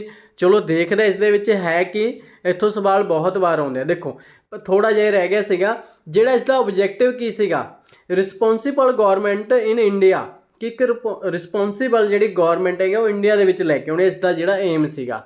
ਮਤਲਬ ਕੀ ਹੈਗਾ, ਭਾਰਤ ਦੇ ਵਿੱਚ ਇੱਕ ਜ਼ਿੰਮੇਵਾਰ ਸਰਕਾਰ ਆ ਜਿਹੜੀ ਪੈਦਾ ਕਰਨੀ ਹੈਗੀ, ਤਾਂ ਕਿ ਜੋ ਭਾਰਤੀਆਂ ਦੇ ਬਾਰੇ ਸੋਚ ਸਕੇ। ਕਲੀਅਰ, ਦੇਖੋ ਇੱਥੇ ਇਹ ਟਰਮ ਆ ਜਿਹੜੀ ਤੁਹਾਨੂੰ ਦੇਖਣ ਨੂੰ ਮਿਲ ਰਹੀ, ਕਈ ਵਾਰੀ ਆ ਜਾਂਦਾ ਹੈਗਾ ਕਿ ਜਿਹੜੀ ਰਿਸਪੋਂਸੀਬਲ ਗੌਰਮੈਂਟ ਦੀ ਗੱਲ ਸੀਗੀ ਇੰਡੀਆ ਦੇ ਲਈ, ਉਹ ਕਿਹੜੇ ਐਕਟ ਦੇ ਅਧੀਨ ਕੀਤੀ ਗਈ, ਤਾਂ ਯਾਦ ਰੱਖਿਓ ਜੀ 1919 ਦੇ ਐਕਟ ਦੇ ਅਧੀਨ ਸੀ ਜਿਹੜੀ ਇਹ ਗੱਲ ਸੀਗੀ ਉਹ ਕੀਤੀ ਗਈ ਸੀ। ਹੁਣ ਇਸ ਦੇ ਫੀਚਰ ਜਾਣ ਲੈਂਦੇ ਆਪਾਂ ਕਿ ਇਸ ਦੇ ਫੀਚਰ ਹੈ ਕੀ ਸੀਗੇ। ਕਲੀਅਰ, ਇਸ ਦੇ ਫੀਚਰ ਦੀ ਗੱਲ ਕਰਦੇ ਹੈਗੇ ਆਪਾਂ ਕਿ ਹਾਂਜੀ ਫੀਚਰ ਕੀ ਨੇ। ਕਲੀਅਰ, ਚਲੋ ਦੇਖਦੇ ਹਾਂ ਜੀ, ਫੀਚਰ ਦੀ ਗੱਲ ਕਰਦੇ ਹਾਂ। 1919 ਦੇ ਐਕਟ ਦੀ ਗੱਲ ਕਰ ਰਹੇ ਹਾਂ ਆਪਾਂ। Clear, okay. ਦੇਖੋ ਪਹਿਲਾਂ ਕੀ ਸੀਗਾ, ਇੱਥੇ ਸਪਰੇਟ ਕਰ ਦਿੱਤਾ ਗਿਆ ਸੀ ਸੈਂਟਰ ਅਤੇ ਪ੍ਰੋਵਿੰਸ਼ਲ ਨੂੰ। ਕਲੀਅਰ, ਤਾਂ ਯਾਦ ਰੱਖਿਓ ਪ੍ਰੋਵਿੰਸ਼ਲ ਨੂੰ ਅਲੱਗ ਕਰ ਦਿੱਤਾ ਗਿਆ ਸੀ। ਮਤਲਬ ਕੀ ਸੀਗਾ, ਜਿਹੜਾ ਸੈਂਟਰ ਦਾ ਸਿਸਟਮ ਤੇ ਸਟੇਟਾਂ ਦਾ ਸੀਗਾ ਉਹਨਾਂ ਨੂੰ ਅਲੱਗ ਕਰ ਦਿੱਤਾ ਗਿਆ। ਮਤਲਬ ਕਿ ਜਿਸ ਤਰ੍ਹਾਂ ਅਸੀਂ ਗੱਲ ਕਰਦੇ ਹਾਂ ਨਾ ਲਿਸਟਾਂ ਦੇ ਵਿੱਚ ਵੰਡ ਦੇਣਾ, ਤਾਂ ਇੱਥੇ ਕੀ ਸੀਗਾ, ਕੇਂਦਰ ਦੀਆਂ ਜਿਹੜੇ ਸੈਂਟਰ ਦੀ ਜਿਹੜੀ ਲਿਸਟ ਅਲੱਗ ਬਣਾ ਦਿੱਤੀ ਗਈ ਸੀ। ਕਲੀਅਰ, ਅਤੇ ਪ੍ਰੋਵਿੰਸ ਦੀ ਜਿਹੜੀ ਲਿਸਟ ਸੀਗੀ ਉਹ ਅਲੱਗ ਬਣਾ ਦਿੱਤੀ ਗਈ ਸੀ। ਮਤਲਬ ਕਿ ਉਹਨਾਂ ਨੂੰ ਅਲੱਗ-ਅਲੱਗ ਸਬਜੈਕਟ ਸੀਗੇ ਜਿਹੜੇ ਦਿੱਤੇ ਗਏ ਸੀ। ਪ੍ਰੋਵਿੰਸ ਦੀ ਜੇਕਰ ਗੱਲ ਕਰਦੇ ਇਸ ਦੇ ਵਿੱਚ ਦੋ ਤਰ੍ਹਾਂ ਦੇ ਸਬਜੈਕਟ ਜਿਹੜੇ ਸਾਨੂੰ ਮਿਲਦੇ ਆ। ਕਲੀਅਰ, ਤਾਂ ਯਾਦ ਰੱਖਿਓ, ਇੱਕ ਤਾਂ ਹੈਗਾ ਵਿਧਾਨਿਕ। ਕਲੀਅਰ ਜੀ, ਇੱਕ ਤਾਂ ਸਾਨੂੰ ਇਹਦੇ ਵਿੱਚ ਵਿਧਾਨਿਕ ਮਿਲਦੇ ਆ। ਕਲੀਅਰ, ਇੱਕ ਮਿੰਟ, ਇੱਕ ਤਾਂ ਸਾਨੂੰ ਇਸ ਦੇ ਵਿੱਚ ਕਿਹੜੇ ਹੈਗੇ ਆ, ਵਿਧਾਨਿਕ ਮਿਲਦੇ ਹੈਗੇ ਆ। ਕਲੀਅਰ, ਅਤੇ ਸੈਕਿੰਡ ਜਿਹੜੇ ਸਾਨੂੰ ਰਿਜ਼ਰਵ ਦੇ ਮਿਲਦੇ ਆ। ਇੱਥੇ ਦੋ ਤਰ੍ਹਾਂ ਦੇ ਜਿਹੜੇ ਸਾਨੂੰ ਇਹਦੇ ਵਿੱਚ ਸਬਜੈਕਟ ਆ ਜਿਹੜੇ ਦੇਖਣ ਨੂੰ ਮਿਲਦੇ ਆ। ਕਲੀਅਰ, ਤਾਂ ਇਹ ਤੁਸੀਂ ਯਾਦ ਰੱਖਣਾ ਹੈਗਾ ਗਾ। ਕਲੀਅਰ, ਇੱਕ ਤਰ੍ਹਾਂ ਦੇ ਜਿਹੜੇ ਟਰਾਂਸਫਰ ਹੁੰਦੇ ਹੈਗੇ। ਕਲੀਅਰ, ਦੂਸਰੇ ਜਿਹੜੇ ਰਿਜ਼ਰਵ ਹੁੰਦੇ ਆ। ਕਲੀਅਰ ਜੀ, ਇਹ ਜ਼ਰੂਰ ਯਾਦ ਰੱਖਣਾ ਹੈਗਾ। ਇਹ 2 ਪਾਰਟਸ ਦੇ ਵਿੱਚ ਵੀ ਅੱਗੇ ਜਿਹੜੇ ਡਿਵਾਈਡ ਸੀਗੇ। ਕਲੀਅਰ, ਓਕੇ, ਇਹ ਵੀ ਯਾਦ ਰੱਖਣਾ ਹੈਗਾ। ਕਲੀਅਰ, ਕਿਉਂਕਿ 2 'ਚ ਅਸੀਂ ਦੇਖ ਲਿਆ ਡਿਵਾਈਡ ਕੀਤੇ ਗਏ, ਤਾਂ ਉਸ ਤੋਂ ਅੱਗੇ ਵੀ ਜਿਹੜਾ ਪ੍ਰੋਵਿੰਸ ਸੀਗਾ ਉਸ ਦੇ ਵੀ ਸਬਜੈਕਟ ਜਿਹੜੇ ਅੱਗੇ ਡਿਵਾਈਡ ਕੀਤੇ ਗਏ ਸੀਗੇ। ਉਸ ਤੋਂ ਬਾਅਦ ਹੋਰ ਦੇਖ ਲੈਂਦੇ ਹੈਗੇ ਆ।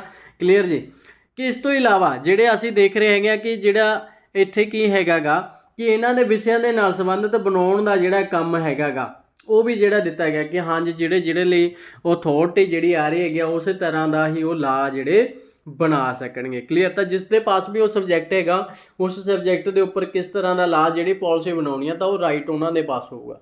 ਕਲੀਅਰ, ਜਿਸ ਤਰ੍ਹਾਂ ਅੱਜ ਕੱਲ੍ਹ ਅਸੀਂ ਦੇਖਦੇ ਹਾਂ ਨਾ 3 ਲਿਸਟਾਂ ਜਿਹੜੀਆਂ ਆਉਂਦੀਆਂ ਨੇ, ਕਰੰਟ ਲਿਸਟ ਆਉਂਦੀ ਆ, ਸਟੇਟ ਲਿਸਟ ਆਉਂਦੀ ਆ। ਕਲੀਅਰ ਜੀ, ਅਤੇ ਕਨਕਰੰਟ ਲਿਸਟ ਆਉਂਦੀ ਆ। ਕਲੀਅਰ, ਤਾਂ ਤਿੰਨੋਂ ਹੀ ਲਿਸਟਾਂ ਦੀ ਜੇਕਰ ਅਸੀਂ ਗੱਲ ਕਰਦੇ, ਜਿਹੜੀ ਸਟੇਟ ਲਿਸਟ ਹੈਗੀ ਆ ਜਾਂ ਸੈਂਟਰ ਲਿਸਟ ਹੈਗੀ ਆ। ਕਲੀਅਰ, ਤਾਂ ਉਹਦੇ ਉੱਪਰ ਸੈਂਟਰ ਹੀ ਜਿਹੜੀ ਪਾਲਿਸੀ ਬਣਾਏਗੀ, ਸਟੇਟ ਦੇ ਉੱਪਰ ਸਟੇਟ ਹੀ ਬਣਾਏਗੀ। ਜਿਹੜੀ ਲਾਸਟ ਆ ਗਈ ਕਨਕਰੰਟ ਜਿਹਨੂੰ ਕਹਿ ਦਿੰਦੇ ਆ, ਉਸ ਦੇ ਉੱਪਰ ਦੋਨੋਂ ਹੀ ਬਣਾ ਸਕਦੇ ਆ। ਕਲੀਅਰ ਜੀ, ਓਕੇ, ਦੋਨਾਂ ਦਾ ਹੀ ਉੱਥੇ ਮੁੱਦਾ ਜਿਹੜਾ ਹੋ ਸਕਦਾ ਹੈਗਾ, ਦੋਨੋਂ ਉਸ 'ਤੇ ਡਿਸੀਜਨ ਆ ਜਿਹੜਾ ਲੈ ਸਕਦੇ ਹੈਗੇ ਆ। ਕਲੀਅਰ, ਤਾਂ ਯਾਦ ਰੱਖਿਓ ਕਈ ਵਾਰੀ ਇਹ ਵੀ ਸਵਾਲ ਜਿਹੜਾ ਆਇਆ ਹੈ ਜੀ ਬਹੁਤ ਵਾਰ। ਉਸ ਤੋਂ ਬਾਅਦ ਹੋਰ ਦੇਖ ਲੈਂਦੇ ਆਪਾਂ ਕਿ ਹੋਰ ਕੀ ਹੈ ਇਸ ਦੇ ਵਿੱਚ। ਕਲੀਅਰ, ਇਹ ਆਪਾਂ ਪਹਿਲਾਂ ਹੀ ਦੇਖ ਲਿਆ ਕਿ ਅੱਗੇ 2 ਪਾਰਟਸ ਦੇ ਵਿੱਚ ਜਿਹੜੇ ਡਿਵਾਈਡ ਕੀਤੇ, ਇੱਥੋਂ ਆਪਾਂ ਗੱਲ ਕੀਤੀ ਸੀਗੀ। ਕਲੀਅਰ, ਦੇਖੋ 2 ਪਾਰਟਸ ਦੇ ਵਿੱਚ ਜਿਹੜੇ ਇਹ 2 ਸੀਗੇ ਸਬਜੈਕਟ ਡਿਵਾਈਡ ਕੀਤੇ, ਇਹ ਉੱਪਰ ਆਪਾਂ ਗੱਲ ਜਿਹੜੀ ਕਰ ਚੁੱਕੇ ਹਾਂ। ਕਲੀਅਰ ਜੀ, ਚਲੋ ਅੱਗੇ ਚੱਲਦੇ ਹਾਂ, ਹੋਰ ਦੇਖਦੇ ਹਾਂ ਇਸ ਦੇ ਵਿੱਚ ਹੋਰ ਕੀ ਹੈ ਜੀ।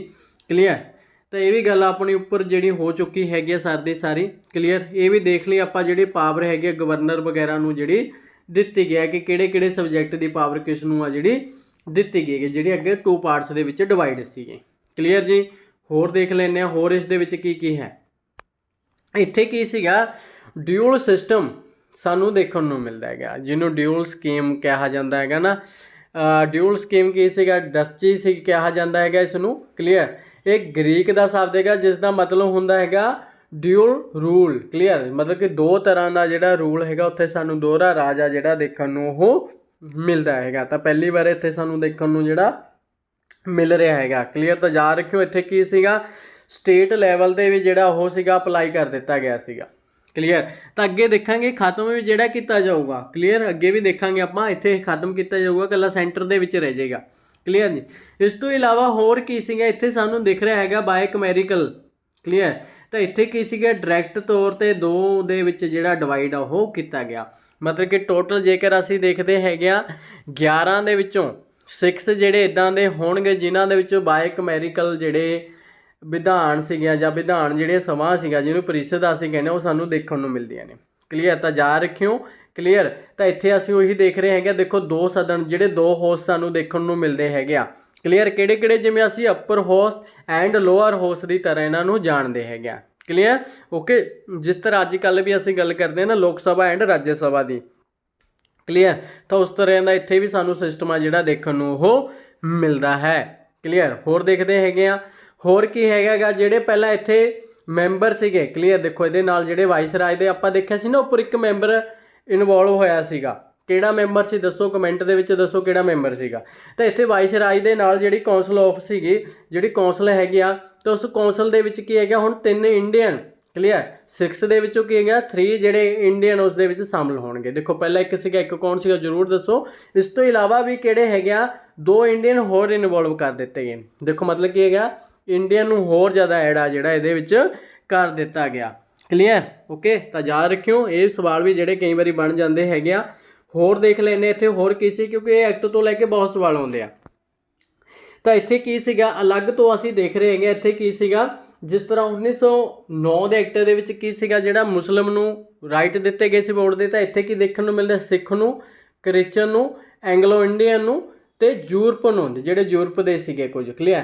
ਤਾਂ ਇਹਨਾਂ ਨੂੰ ਕੀ ਸੀਗੇ ਵੋਟ ਦੇ ਜਿਹੜੇ ਰਾਈਟ ਸੀਗੇ ਉਹ ਦਿੱਤੇ ਗਏ ਸੀਗੇ, ਕਲੀਅਰ। ਤਾਂ ਯਾਦ ਰੱਖਿਓ ਕਈ ਵਾਰੀ ਡਾਇਰੈਕਟ ਇਹ ਸਵਾਲ ਜਿਹੜਾ ਆ ਜਾਂਦਾ ਹੈਗਾ ਕਿ ਜਿਹੜੇ ਮੁਸਲਿਮ ਨੂੰ ਕਿਸ ਐਕਟ ਦੇ ਅਧੀਨ ਵੋਟ ਦੇ ਰਾਈਟ ਦਿੱਤੇ ਗਏ, ਸਿੱਖਾਂ ਨੂੰ, ਕ੍ਰਿਸਚਨ ਨੂੰ, ਐਂਗਲੋ ਇੰਡੀਅਨ ਨੂੰ ਤੇ ਯੂਰਪਾਂ ਨੂੰ ਕਦੋਂ ਦਿੱਤੇ ਗਏ ਸੀ, ਕਲੀਅਰ। ਤਾਂ ਇਹ ਜ਼ਰੂਰ ਯਾਦ ਰੱਖਣਾ, ਕਈ ਵਾਰੀ ਡਾਇਰੈਕਟ ਸਵਾਲ ਆ ਜਿਹੜਾ ਆ ਜਾਂਦਾ ਹੈਗਾ, ਕਲੀਅਰ। ਤਾਂ ਇੱਥੇ ਕੀ ਸੀਗਾ ਇੱਕ ਨਵੀਂ ਪੋਸਟ ਆ ਜਿਹੜੀ ਨਿਕਲ ਕੇ ਨਿਊ ਆਫਿਸ ਜਿਹੜਾ high commission of India in London, London ਦੇ ਵਿੱਚ ਕੀ ਸੀਗਾ ਹਾਈ ਕਮਿਸ਼ਨਰ ਦਾ ਇੱਕ ਨਵਾਂ ਜਿਹੜਾ ਦਫ਼ਤਰ ਸੀਗਾ ਹੈੱਡ ਆਫਿਸ ਜਿਹੜਾ ਬਣਾ ਦਿੱਤਾ ਗਿਆ ਸੀਗਾ, ਕਲੀਅਰ। ਤਾਂ ਇਹ ਵੀ ਤੁਸੀਂ ਯਾਦ ਰੱਖਣਾ ਹੈਗਾ। ਤੇ ਇੱਥੇ ਹੋਰ ਦੇਖਦੇ ਹਾਂ ਇਸ ਦੇ ਅਧੀਨ ਕਿਸੇ establish of A public service commission ਜਿਹੜਾ ਬਣਾ ਦਿੱਤਾ ਗਿਆ ਸੀਗਾ, ਕਲੀਅਰ। ਤਾਂ ਯਾਦ ਰੱਖਿਓ ਪਬਲਿਕ ਸਰਵਿਸ ਕਮਿਸ਼ਨ ਦੀ ਅਸੀਂ ਗੱਲ ਕਰਦੇ ਹੈਗੇ ਆ, ਕਲੀਅਰ। ਇਸ ਤੋਂ ਇਲਾਵਾ ਸੈਂਟਰ ਪਬਲਿਕ ਸਰਵਿਸ ਕਮਿਸ਼ਨ ਵਾਜ਼ ਸੈਟ ਅਪ ਇਨ 1926 ਦੇ ਵਿੱਚ ਇਸ ਨੂੰ ਸਟੈਬਲਿਸ਼ ਸੀਗਾ ਜਿਹੜਾ ਕਰ, ਮਤਲਬ ਕਿ ਸੈਂਟਰ ਦੇ ਵਿੱਚ ਵੀ ਹੁਣ ਅਸੀਂ ਗੱਲ ਕਰ ਰਹੇ ਹਾਂ ਕਿ ਸੈਂਟਰ ਦੇ ਵਿੱਚ ਵੀ ਕਰ ਦਿੱਤਾ ਗਿਆ, ਕਲੀਅਰ। ਓਕੇ, ਤਾਂ ਜ਼ਰੂਰ ਤੁਸੀਂ ਯਾਦ ਰੱਖਣਾ ਹੈਗਾ ਗਾ ਕਿ ਇਸ ਤੋਂ ਇਲਾਵਾ ਵੀ ਜਿਹੜੀ ਇਹ ਗੱਲ ਹੈਗੀ ਆਪਾਂ ਪਹਿਲਾਂ ਵੀ ਗੱਲ ਕੀਤੀ ਸੀ ਬਜਟ ਦੇ ਉੱਪਰ, ਤੇ ਦੁਬਾਰਾ ਤੋਂ ਹੋਰ ਜਿਹੜੇ ਉਸ ਦੇ ਵਿੱਚ ਪਾਵਰ ਸੀ ਜਿਹੜੀ ਐਡ ਸੀਗੀ ਉਹ ਕਰ ਦਿੱਤੀ ਗਈ ਸੀ, ਕਲੀਅਰ ਜੀ। ਇਹ ਸਾਰਾ ਦਾ ਸਾਰਾ ਜਿਹੜਾ ਐਕਟ ਹੈਗਾ ਗਾ ਹੋਰ ਦੇਖ ਲੈਂਦੇ ਆਪਾਂ ਹੋਰ ਕੀ ਹੈਗਾ ਗਾ। ਇਹ ਸਾਰਾ ਦਾ ਸਾਰਾ 1919 ਦਾ ਐਕਟ ਆ ਜੀ, ਕਲੀਅਰ। ਯਾਦ ਰੱਖਿਓ 1919 ਦੇ ਐਕਟ ਦੀ ਹੀ ਆਪਾਂ ਗੱਲ ਆ ਜਿਹੜੀ ਕਰ ਰਹੇ ਹੈਗੇ ਕਿ ਹਾਂਜੀ ਕੀ ਕੀ ਹੈ, ਕਲੀਅਰ। ਦੇਖੋ ਇੱਥੇ ਕੀ ਸੀਗਾ ਜਦੋਂ 1919 ਦੇ ਐਕਟ ਦੀ ਅਸੀਂ ਗੱਲ ਕਰ ਰਹੇ ਸੀਗੇ, ਕਲੀਅਰ। ਤਾਂ ਇਹਨਾਂ ਨੇ ਕੀ ਸੀਗਾ ਕਿ ਹਾਂਜੀ ਜਿਹੜਾ ਹੁਣ ਐਕਟ ਆਏਗਾ ਉਹ ਕੀ ਹੈਗਾ 10 ਸਾਲਾਂ ਬਾਅਦ ਆਏਗਾ। ਇੱਥੇ ਇੱਕ ਟਰਮ ਜਿਹੜੀ ਰੱਖੀ ਸੀ ਇਟ ਮੀਨ ਮਤਲਬ ਕਿ 1929 ਦੇ ਵਿੱਚ ਜਿਹੜਾ ਕੀ ਸੀਗਾ ਇੱਕ ਅਲੱਗ ਤੋਂ ਕੀ ਸੀਗਾ ਸਿਸਟਮ ਆਉਣਾ ਸੀਗਾ।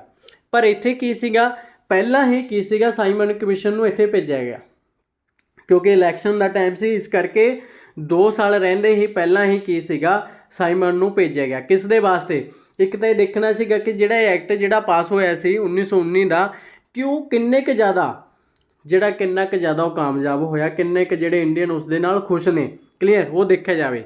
ਇਸ ਤੋਂ ਇਲਾਵਾ ਕੀ ਸੀਗਾ ਜੇਕਰ 1919 ਤੋਂ ਲੈ ਕੇ 1927 ਤੱਕ ਦਾ ਅਸੀਂ ਟਾਈਮ ਪੀਰੀਅਡ ਦੇਖਦੇ ਹਾਂ ਤਾਂ ਇਸ ਦੇ ਵਿੱਚ ਕਿੰਨੇ ਸਾਰੀਆਂ ਮੂਵਮੈਂਟਾਂ ਜਿਹੜੀਆਂ ਹੋਈਆਂ ਸੀਗੀਆਂ। ਖਿਲਾਫਤ ਅੰਦੋਲਨ ਨੂੰ ਅਸੀਂ ਦੇਖਦੇ ਹਾਂ, ਨਾ ਮਿਲਵਰਤਨ ਨੂੰ ਦੇਖਦੇ ਹਾਂ, ਸਵਰਾਜ ਪਾਰਟੀ, ਨੌਜਵਾਨ ਭਾਰਤ ਸਭਾ, ਕਿਰਤੀ ਪਾਰਟੀ, ਕਲੀਅਰ। ਤਾਂ ਬਹੁਤ ਸਾਰੀਆਂ ਮੂਵਮੈਂਟਾਂ ਨੇ ਜਿਹੜੇ ਇਸ ਸਮੇਂ ਦੇ ਦੌਰਾਨ ਹੋਈਆਂ, ਕਲੀਅਰ। ਤਾਂ ਕਰਕੇ ਕੀ ਸੀਗਾ ਤਾਂ ਜ਼ਰੂਰਤ ਵੀ ਕਿਉਂਕਿ ਉੱਧਰੋਂ ਇਲੈਕਸ਼ਨ ਹੋਣੇ ਆ, ਤਾਂ ਕਰਕੇ ਕੀ ਸੀਗਾ ਇੱਕ ਕਮਿਸ਼ਨ ਭੇਜਿਆ ਗਿਆ ਕਿ ਦੇਖਿਆ ਜਾਵੇ ਕਿ ਹਾਂ ਜੀ ਇੰਡੀਆ ਦੇ ਵਿੱਚ ਕਿਸ ਤਰ੍ਹਾਂ ਦਾ ਸਿਸਟਮ ਦੀ ਹੋਰ ਜਿਹੜੀ ਜ਼ਰੂਰਤ ਹੈਗੀ ਜਿਸ ਦੇ ਵਿੱਚ ਹੋਰ ਕੀ ਚੇਂਜ ਕੀਤਾ ਜਾ ਸਕਦਾ ਹੈਗਾ, ਕਲੀਅਰ। ਤਾਂ ਕਰਕੇ ਕੀ ਸੀ ਨਵੰਬਰ 1927 ਦੇ ਵਿੱਚ 1927 ਦੇ ਵਿੱਚ ਕੀ ਸੀਗਾ ਇੱਕ ਕਮਿਸ਼ਨ ਆਇਆ ਜਿਸ ਦਾ ਨਾਮ ਸੀ ਸਾਈਮਨ ਕਮਿਸ਼ਨ, ਜਿਸ ਦੇ ਵਿੱਚ ਕੀ ਸੀਗਾ 7 ਜਿਹੜੇ ਮੈਂਬਰ ਸੀਗੇ, ਜਿਸ ਦਾ ਹੈੱਡ ਕੌਣ ਸੀ ਸਰ ਜੌਨ ਸਾਈਮਨ, ਕਲੀਅਰ। ਤਾਂ ਕਰਕੇ ਇਸ ਦੇ ਨਾਮ ਤੇ ਹੀ ਪਿਆ ਸੀਗਾ, ਕਲੀਅਰ। ਇਸ ਨੂੰ ਵਾਈਟ ਕਮਿਸ਼ਨ ਵੀ ਕਿਹਾ ਜਾਂਦਾ ਕਿਉਂਕਿ ਇਹਦੇ ਵਿੱਚ ਕੀ ਸੀ ਜਿਹੜੇ 7 ਦੇ 7 ਮੈਂਬਰ ਸੀਗੇ ਉਹ ਇੰਡੀਅਨ ਨਹੀਂ ਸੀਗੇ, ਕਲੀਅਰ। ਤਾਂ ਉਹ ਕਿੱਥੇ ਦੇ ਸੀਗੇ, ਇੰਗਲੈਂਡ ਦੇ ਹੀ ਰਹਿਣ ਵਾਲੇ ਸੀ, 7 ਦੇ 7, ਇਸ ਕਰਕੇ ਇਹਨੂੰ ਵਾਈਟ ਕਮਿਸ਼ਨ ਵੀ ਕਿਹਾ ਜਾਂਦਾ, ਕਿਉਂਕਿ ਮੰਨਿਆ ਜਾਂਦਾ ਕਿ ਅੰਗਰੇਜ਼ਾਂ ਨੂੰ ਆਪਾਂ ਚਿੱਟੇ ਕਹਿ ਦਿੰਦੇ ਹਾਂ ਨਾ, ਕਿ ਗੋਰੇ ਕਹਿ ਦਿੰਦੇ ਹਾਂ, ਕਿ ਇੱਕ ਗੋਰਿਆਂ ਦਾ ਕਮਿਸ਼ਨ ਸੀਗਾ। ਦੇਖੋ ਇੱਥੇ ਅਸੀਂ ਗੱਲ ਕਰ ਰਹੇ ਹਾਂ ਪੋਲਿਸੀ ਕਿਸ ਦੇ ਲਈ ਬਣਾਉਣੀ ਹੈ, ਇੰਡੀਆ ਦੇ ਲਈ, ਕਿ ਹਾਂ ਜੀ ਇੰਡੀਆ ਦੇ ਲਈ ਕਿੱਦਾਂ ਦੀ ਪੋਲਿਸੀ ਬਣੇਗੀ।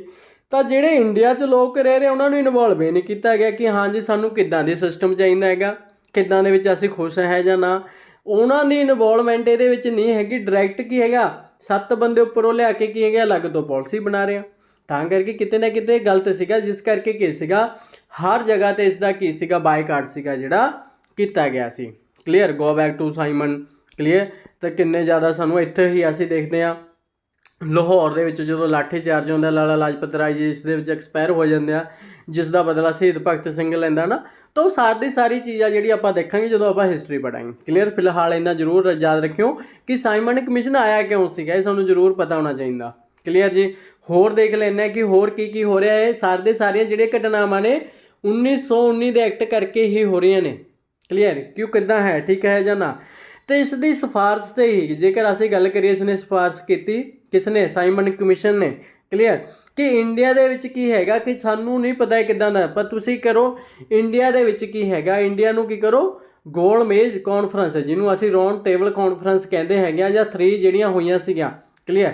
ਤੁਸੀਂ ਦੱਸਣਾ ਹੈਗਾ ਕਿ ਕਿਹੜੀ ਰਾਉਂਡ ਟੇਬਲ ਕਾਨਫਰੰਸ ਜਿਹੜੀ ਹੋਈ ਸੀਗੀ ਜਿਸ ਦੇ ਵਿੱਚ ਕਾਂਗਰਸ ਨੇ ਪਾਰਟੀਸਪੇਟ ਕੀਤਾ ਸੀ, ਜਾਂ ਫਿਰ ਸਵਾਲ ਆ ਜਾਂਦਾ ਕਿ ਜਿਸ ਦੇ ਵਿੱਚ ਗਾਂਧੀ ਨੇ ਪਾਰਟੀਸਪੇਟ ਕੀਤਾ, ਜਾਂ ਇਸ ਤੋਂ ਸਵਾਲ ਆਉਂਦਾ ਹੈਗਾ ਕਿ ਜਿਹੜੀਆਂ ਰਾਉਂਡ ਟੇਬਲ ਕਾਨਫਰੰਸ ਜਿਹੜੀਆਂ ਹੋਈਆਂ ਸੀ ਉਸ ਦੇ ਵਿੱਚ ਕਿਹੜਾ ਵਿਅਕਤੀ ਜਿਸ ਨੇ 3 'ਚ ਪਾਰਟੀਸਪੇਟ ਕੀਤਾ। ਤੁਸੀਂ ਇਹ ਜ਼ਰੂਰ ਦੱਸਣਾ ਹੈਗਾ। ਜਦੋਂ ਆਪਾਂ ਹਿਸਟਰੀ ਪੜ੍ਹਾਂਗੇ ਉਦੋਂ ਇਸ ਨੂੰ ਡੀਪ ਦੇ ਵਿੱਚ ਅਸੀਂ ਦੇਖਾਂਗੇ। ਹੁਣ ਸਾਨੂੰ ਪਤਾ ਲੱਗਿਆ ਕਿ ਜਿਹੜੀਆਂ 3 ਰਾਉਂਡ ਟੇਬਲ ਕਾਨਫਰੰਸ ਹੋਈਆਂ ਸੀ ਉਹ ਕਿਸ ਦੇ ਕਰਕੇ ਹੋਈਆਂ ਸੀ, ਸਾਈਮਨ ਦੇ ਕਰਕੇ ਹੋਈਆਂ ਸੀ, ਕਿਉਂਕਿ ਇਸ ਨੇ ਕਿਹਾ ਸੀਗਾ ਕਿ ਹਾਂਜੀ ਇੰਡੀਆ ਦੇ ਵਿੱਚ ਜੇਕਰ ਤੁਸੀਂ ਕੋਈ ਸਿਸਟਮ ਲੈ ਕੇ ਆਉਣਾ ਤਾਂ ਪਹਿਲਾਂ ਕੀ ਹੈਗਾ ਕਿ ਜਿਵੇਂ 7 ਮੈਂਬਰ ਸੀਗੇ, ਉਹ 7 ਦੇ 7 ਕੀ ਸੀਗੇ ਗੋਰੇ ਸੀ, ਜਿਨ੍ਹਾਂ ਨੂੰ ਅਸੀਂ ਵਾਈਟ ਕਮਿਸ਼ਨ ਕਹਿੰਦੇ ਹਾਂ।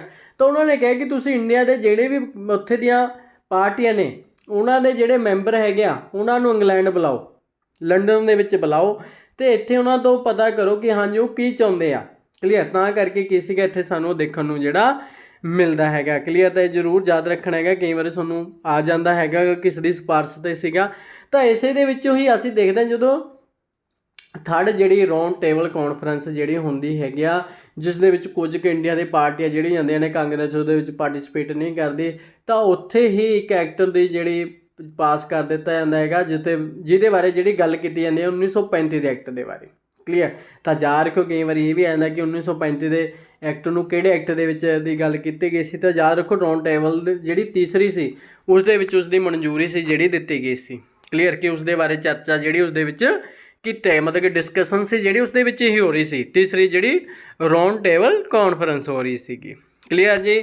ਆਈ ਹੋਪ ਤੁਹਾਨੂੰ ਸਾਰੇ ਦਾ ਸਾਰਾ ਇੱਥੇ 1919 ਦਾ ਐਕਟ ਜਿਹੜਾ ਕੀ ਸੀਗਾ ਉਹਦੇ ਬਾਰੇ ਪਤਾ ਲੱਗ ਗਿਆ। ਉਹ ਕਲੀਅਰ। ਇਹਦਾ ਬੇਸਿਕ ਕੀ ਸੀਗਾ, ਕਿੱਦਾਂ ਇਹ ਅਪਲਾਈ ਕੀਤਾ ਗਿਆ ਸੀ, ਇਸ ਨੂੰ ਦੇਖਣ ਲਈ ਕਿਸ ਦੀ ਸਿਫਾਰਸ਼ ਕੀ ਸੀ, ਇਸ ਤੋਂ ਬਾਅਦ ਕਿਹੜਾ ਕਮਿਸ਼ਨ ਆਇਆ। ਕਲੀਅਰ। ਉਹ ਸਾਰੀ ਚੀਜ਼ ਹੈ ਜਿਹੜੀ ਆਪਾਂ ਕਵਰ ਉਹ ਕਰ ਚੁੱਕੇ। ਚਲੋ ਜੀ ਅੱਗੇ ਚੱਲਦੇ ਹਾਂ। ਇੱਥੇ ਹੀ ਇੱਕ ਚੀਜ਼ ਹੋਰ ਸੀ, ਦੇਖੋ ਇੱਥੇ ਇੱਕ ਚੀਜ਼ ਹੋਰ ਹੈਗੀ, ਕਮਿਊਨਲ ਅਵਾਰਡ ਦੀ ਅਸੀਂ ਗੱਲ ਕਰਦੇ ਹੈਗੇ। ਕਮਿਊਨਲ ਅਵਾਰਡ ਹੁੰਦਾ ਕੀ, ਦੇਖੋ ਇੱਥੇ ਕੀ ਸੀਗਾ ਜਦੋਂ ਅਸੀਂ ਦੇਖ ਰਹੇ ਰਾਉਂਡ ਟੇਬਲ ਕਾਨਫਰੰਸਾਂ ਜਿਹੜੀਆਂ ਹੋਣੀਆਂ ਸੀ ਇੰਗਲੈਂਡ ਦੇ ਵਿੱਚ, ਤਾਂ ਉੱਥੇ 16 ਅਗਸਤ 1932 ਦੇ ਵਿੱਚ ਕਲੀਅਰ ਜਿਹੜੇ ਉੱਥੇ ਦੇ ਪ੍ਰਧਾਨ ਮੰਤਰੀ ਸੀ ਮੈਕਡੋਨਲਡ। ਕਲੀਅਰ। ਤਾਂ ਉਹਨਾਂ ਦੇ ਦੁਆਰਾ ਕੀ ਸੀਗਾ ਕਿ ਉੱਥੇ ਇੱਕ ਪਾਸ ਕਰ ਦਿੱਤਾ ਗਿਆ ਜਿਹਨੂੰ ਕਮਿਊਨਲ ਅਵਾਰਡ ਜਿਹੜਾ ਕਿਹਾ ਗਿਆ। ਤਾਂ ਇਸ ਦੇ ਵਿੱਚ ਕੀ ਸੀਗਾ ਕਿ ਜਿਹੜੇ ਘੱਟ ਗਿਣਤੀ ਦੇ, ਕਲੀਅਰ, ਤਾਂ ਜਿਹੜੇ ਘੱਟ ਗਿਣਤੀ ਦੇ ਕੀ ਸੀਗੇ ਲੋਕ ਸੀਗੇ ਜਾਂ ਮਿਨੋਰਟੀਆਂ ਸੀਗੀਆਂ, ਉਹਨਾਂ ਨੂੰ ਵੀ ਰਾਈਟ ਦੇ ਦਿੱਤੇ ਗਏ ਸੀ ਕਿਸ ਦੇ ਜੀ, ਵੋਟ ਦੇ। ਕਲੀਅਰ। ਜਾਂ ਕੀ ਹੈਗਾ ਉਹ ਇਲੈਕਸ਼ਨ ਸੀਗੇ ਜਿਹੜੇ ਲੜ ਸਕਦੇ ਸੀ। ਤਾਂ ਇੱਥੇ ਕੀ ਸੀਗਾ, ਜਿਸ ਤਰ੍ਹਾਂ ਅਸੀਂ ਉੱਪਰ ਦੇਖਿਆ ਕਿ ਜਿਹੜੇ ਐਕਟ ਸੀਗੇ 1919 ਦੇ ਵਿੱਚ ਕੀ ਸੀਗਾ ਮੁਸਲਮਾਨਾਂ ਨੂੰ ਦੇ ਦਿੱਤਾ ਗਿਆ, 1919 ਦੇ ਵਿੱਚ ਕੀ ਸੀਗੇ ਸਿੱਖ ਸੀਗੇ, ਈਸਾਈ ਸੀਗੇ, ਐਂਗਲੋ ਇੰਡੀਅਨ ਸੀ, ਯੂਰਪੀਅਨ ਸੀ, ਉਹਨਾਂ ਨੂੰ ਦੇ ਦਿੱਤਾ ਗਿਆ। ਅਤੇ ਇੱਥੇ ਅਸੀਂ ਦੇਖ ਰਹੇ ਹੈਗੇ ਆ ਕਿ ਕੁਝ ਜਿਹੜੇ ਰਾਈਟ ਹੈਗੇ ਆ ਕਿ ਦੇਖੋ ਇੱਥੇ ਡਿਵਾਈਡ ਐਂਡ ਰੂਲ ਕਰਕੇ ਸਾਰਿਆਂ ਨੂੰ ਅਲੱਗ-ਅਲੱਗ ਤੋੜਤਾ।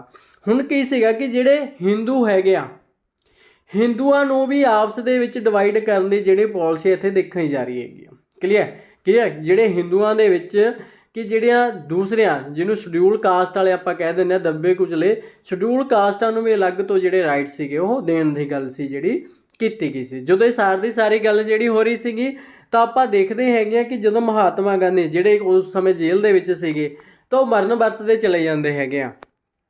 ਕਲੀਅਰ। ਤਾਂ ਉਸ ਦੇ ਨਾਲ ਕੀ ਹੈਗਾ ਜਿਹੜਾ ਉੱਥੇ ਹੀ ਅਸੀਂ ਦੇਖਦੇ ਹਾਂ ਫਿਰ ਬਾਅਦ ਦੇ ਵਿੱਚ ਕੀ ਹੈਗਾ ਜਿਹੜੇ BR Ambedkar doctor BR Ambedkar clear ਤਾਂ ਉਹਨਾਂ ਨੂੰ ਲੈ ਕੇ ਆਪਸ ਦੇ ਵਿੱਚ ਇੱਕ ਸਮਝੌਤਾ ਜਿਹੜਾ ਹੁੰਦਾ ਹੈਗਾ ਜਿਸ ਨੂੰ ਪੂਨਾ ਪੈਕਟ ਆ ਜਿਹੜਾ ਕਿਹਾ ਜਾਂਦਾ ਹੈਗਾ। ਕਲੀਅਰ। ਤਾਂ ਯਾਦ ਰੱਖਿਓ ਕਈ ਵਾਰੀ ਇਹ ਵੀ ਆ ਜਾਂਦਾ ਹੈਗਾ ਜੀ ਪੂਨਾ ਪੈਕਟ ਕੀ ਸੀਗਾ। ਕਲੀਅਰ। ਤਾਂ ਯਾਦ ਰੱਖਿਓ ਪੂਨਾ ਪੈਕਟ 24 ਸਤੰਬਰ 1932 ਦੇ ਵਿੱਚ ਜਿਹੜਾ ਹੋਇਆ ਸੀ ਕਿਸ ਦੇ ਵਿਚਕਾਰ doctor BR Ambedkar and Mahatma Gandhi ਦੇ ਵਿਚਕਾਰ ਜਿਹੜਾ ਹੋਇਆ ਸੀਗਾ ਕਿਸ ਨੂੰ ਲੈ ਕੇ ਕਮਿਊਨਲ ਅਵਾਰਡ ਨੂੰ ਲੈ ਕੇ ਹੋਇਆ ਸੀਗਾ। ਕਲੀਅਰ। ਓਕੇ ਜ਼ਰੂਰ ਤੁਸੀਂ ਜ਼ਿਆਦਾ ਜਿਹੜਾ ਰੱਖਣਾ ਗਾ। ਕਲੀਅਰ ਜੀ। ਓਕੇ ਇਹ ਸਾਰਾ ਹੀ ਜਿਹੜਾ ਹੋ ਰਿਹਾ ਓਵਰਆਲ 1919 ਦੇ ਐਕਟ ਦੇ ਦੌਰਾਨ ਹੀ ਸਾਰੀ ਘਟਨਾ ਜਿਹੜੀ ਹੋ ਰਹੀ ਆ। ਕਲੀਅਰ। ਓਕੇ ਜੀ। ਹੁਣ ਅਸੀਂ ਦੇਖਦੇ ਹੈਗੇ ਆ 1935 ਦਾ ਐਕਟ। ਕਲੀਅਰ ਜੀ। 1935 ਦੇ ਐਕਟ ਦੀ ਹੁਣ ਆਪਾਂ ਗੱਲ ਕਰਦੇ ਹਾਂ ਕਿ 1935 ਦਾ ਐਕਟ ਹੈ ਕੀ ਸੀਗਾ। ਦੇਖੋ 1935 ਦਾ ਐਕਟ ਬਹੁਤ ਜ਼ਿਆਦਾ ਇੰਪੋਰਟੈਂਟ ਹੈਗਾ ਕਿਉਂਕਿ ਤੁਸੀਂ ਦੇਖੋਗੇ ਜੋ ਚੀਜ਼ਾਂ ਇੱਥੇ ਨੇ ਇਸ ਐਕਟ ਦੇ ਵਿੱਚ ਤੁਸੀਂ ਦੇਖ ਰਹੇ ਹੋ ਸੇਮ ਦੇ ਸੇਮ ਕੁਝ ਨਾ ਕੁਝ ਜਿਹਦੇ ਵਿੱਚ ਚੇਂਜ ਕਰਕੇ ਸਾਡੇ ਭਾਰਤੀ ਸੰਵਿਧਾਨ ਦੇ ਵਿੱਚ ਵੀ ਉੱਦਾਂ ਦੀਆਂ ਚੀਜ਼ਾਂ ਸਾਨੂੰ ਦੇਖਣ ਨੂੰ ਮਿਲਦੀਆਂ ਨੇ। ਕਲੀਅਰ। ਚਲੋ ਦੇਖਦੇ ਹੈਗੇ ਕਿ ਹੈ ਕੀ ਸੀਗਾ। ਕਲੀਅਰ। ਜੇਕਰ ਅਸੀਂ ਗੱਲ ਕਰਦੇ ਹਾਂ ਸੈਕਿੰਡ ਕੀ ਸੀਗਾ ਮਿਲਸਟੋਨ ਸੀਗਾ ਕਿਸ ਦਾ ਕਿ ਇੱਥੇ ਕੀ ਸੀਗਾ ਜਿਹੜੀ ਰਿਸਪੋਂਸੀਬਲ ਗੌਰਮੈਂਟ ਇਨ ਇੰਡੀਆ ਜਿਹੜਾ ਅਸੀਂ 1919 ਦੇ ਵਿੱਚ ਦੇਖ ਰਿਹਾ ਸੀਗੇ। ਇੱਕ ਤਾਂ 1919 ਦਾ ਹੋ ਗਿਆ ਸੀ ਮੀਲ ਪੱਥਰ ਕਿ ਜਿੱਥੇ ਕੀ ਸੀਗਾ ਇੰਡੀਅਨ ਗੌਰਮੈਂਟ ਐਕਟ ਅਸੀਂ ਦੇਖਿਆ।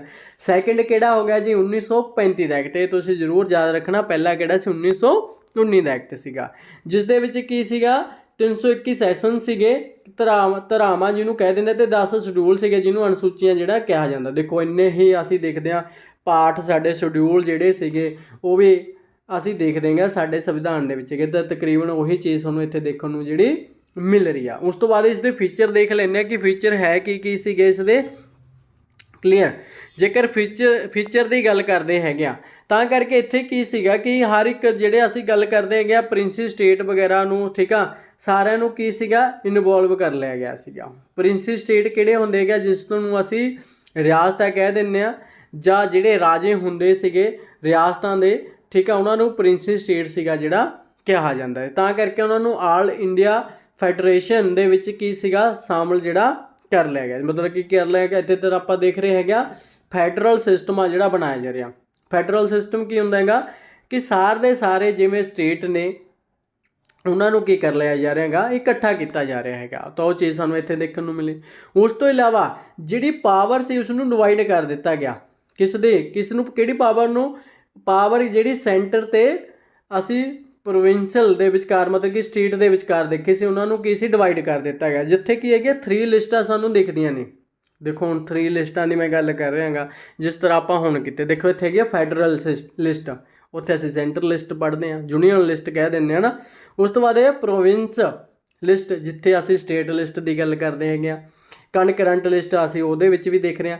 ਤਾਂ ਇੱਥੇ ਤੁਸੀਂ ਦੇਖ ਰਹੇ ਹੋ ਕਈ ਵਾਰੀ ਇੱਥੋਂ ਡਾਇਰੈਕਟ ਸਵਾਲ ਜਿਹੜਾ ਬਣਦਾ ਹੈਗਾ ਕਿ ਹਾਂਜੀ ਫੈਡਰਲ ਸਿਸਟਮ ਦੇ ਵਿੱਚ ਕਿੰਨੇ ਸਬਜੈਕਟ ਸੀਗੇ ਤਾਂ 59 ਸੀਗੇ। ਪ੍ਰੋਵਿੰਸ ਦੇ ਵਿੱਚ ਕਿੰਨੇ ਸੀ 54 ਸੀਗੇ। ਕਰੰਟ ਦੇ ਵਿੱਚ ਕਿੰਨੇ ਸੀਗੇ 36 ਸੀਗੇ। ਕਈ ਵਾਰੀ ਇਹ ਡਾਇਰੈਕਟ ਆ ਜਿਹੜਾ ਆ ਜਾਂਦਾ ਹੈਗਾ। ਹੁਣ ਤੁਸੀਂ ਕਮੈਂਟ ਦੇ ਵਿੱਚ ਜ਼ਰੂਰ ਦੱਸਣਾ ਕਿ ਹੁਣ ਦੇ ਜਿਹੜੀਆਂ ਸਾਡੀਆਂ 3 ਲਿਸਟਾਂ ਨੇ ਉਹ 3 ਲਿਸਟਾਂ ਦੇ ਵਿੱਚ ਕਿੰਨੇ ਸਬਜੈਕਟ ਨੇ ਹੁਣ ਤੇ ਪਹਿਲਾਂ ਕਿੰਨੇ ਸੀ ਜਦੋਂ ਸੰਵਿਧਾਨ ਬਣਿਆ ਸੀ। ਤੁਸੀਂ ਕਮੈਂਟ ਦੇ ਵਿੱਚ ਜ਼ਰੂਰ ਆ ਜਿਹੜਾ ਦੱਸਣਾ ਹੈਗਾ ਕਿ ਹਾਂ ਜੀ ਹੁਣ ਕਿੰਨੇ ਰਹਿ ਗਏ। ਕਲੀਅਰ। ਇਸ ਤੋਂ ਇਲਾਵਾ ਹੋਰ ਅਸੀਂ ਦੇਖਦੇ ਹਾਂਗੇ ਇੱਥੇ 3 ਲਿਸਟਾਂ ਦਾ ਦਿੱਤੀਆਂ ਗਈਆਂ।